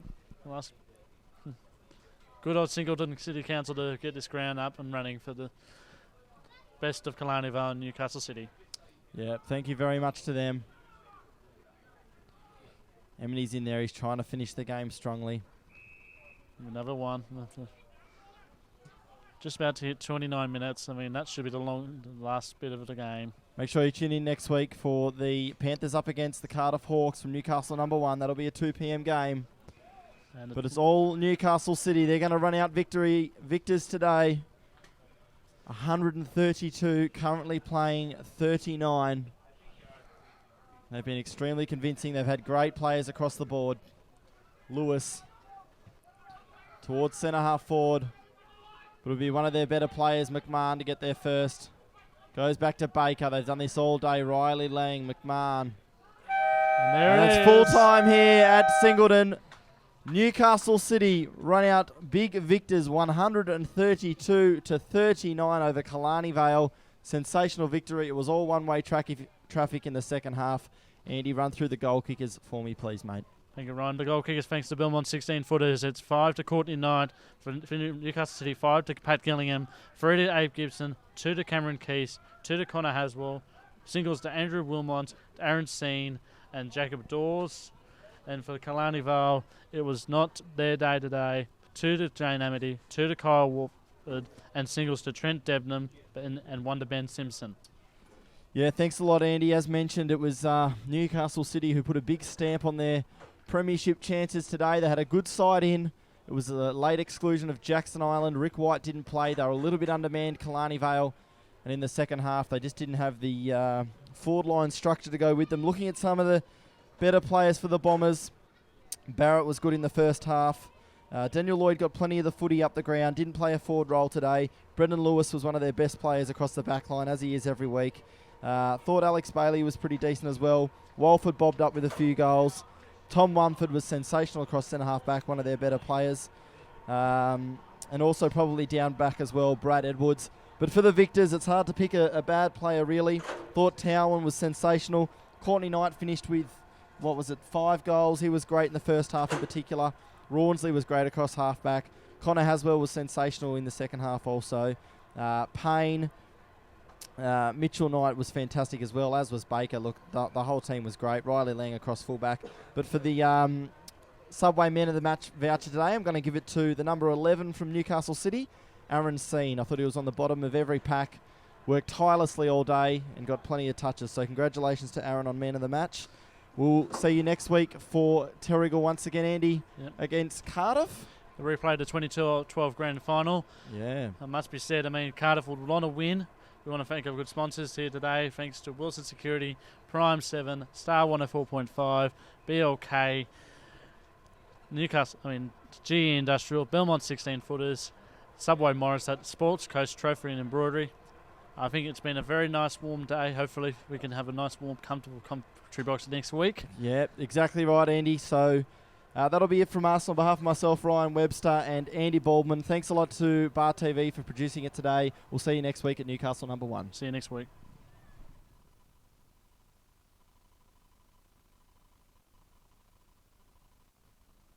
Star 104.5 and Black Diamond AFL would like to thank the following sponsors for making it possible to hit the field week in and week out.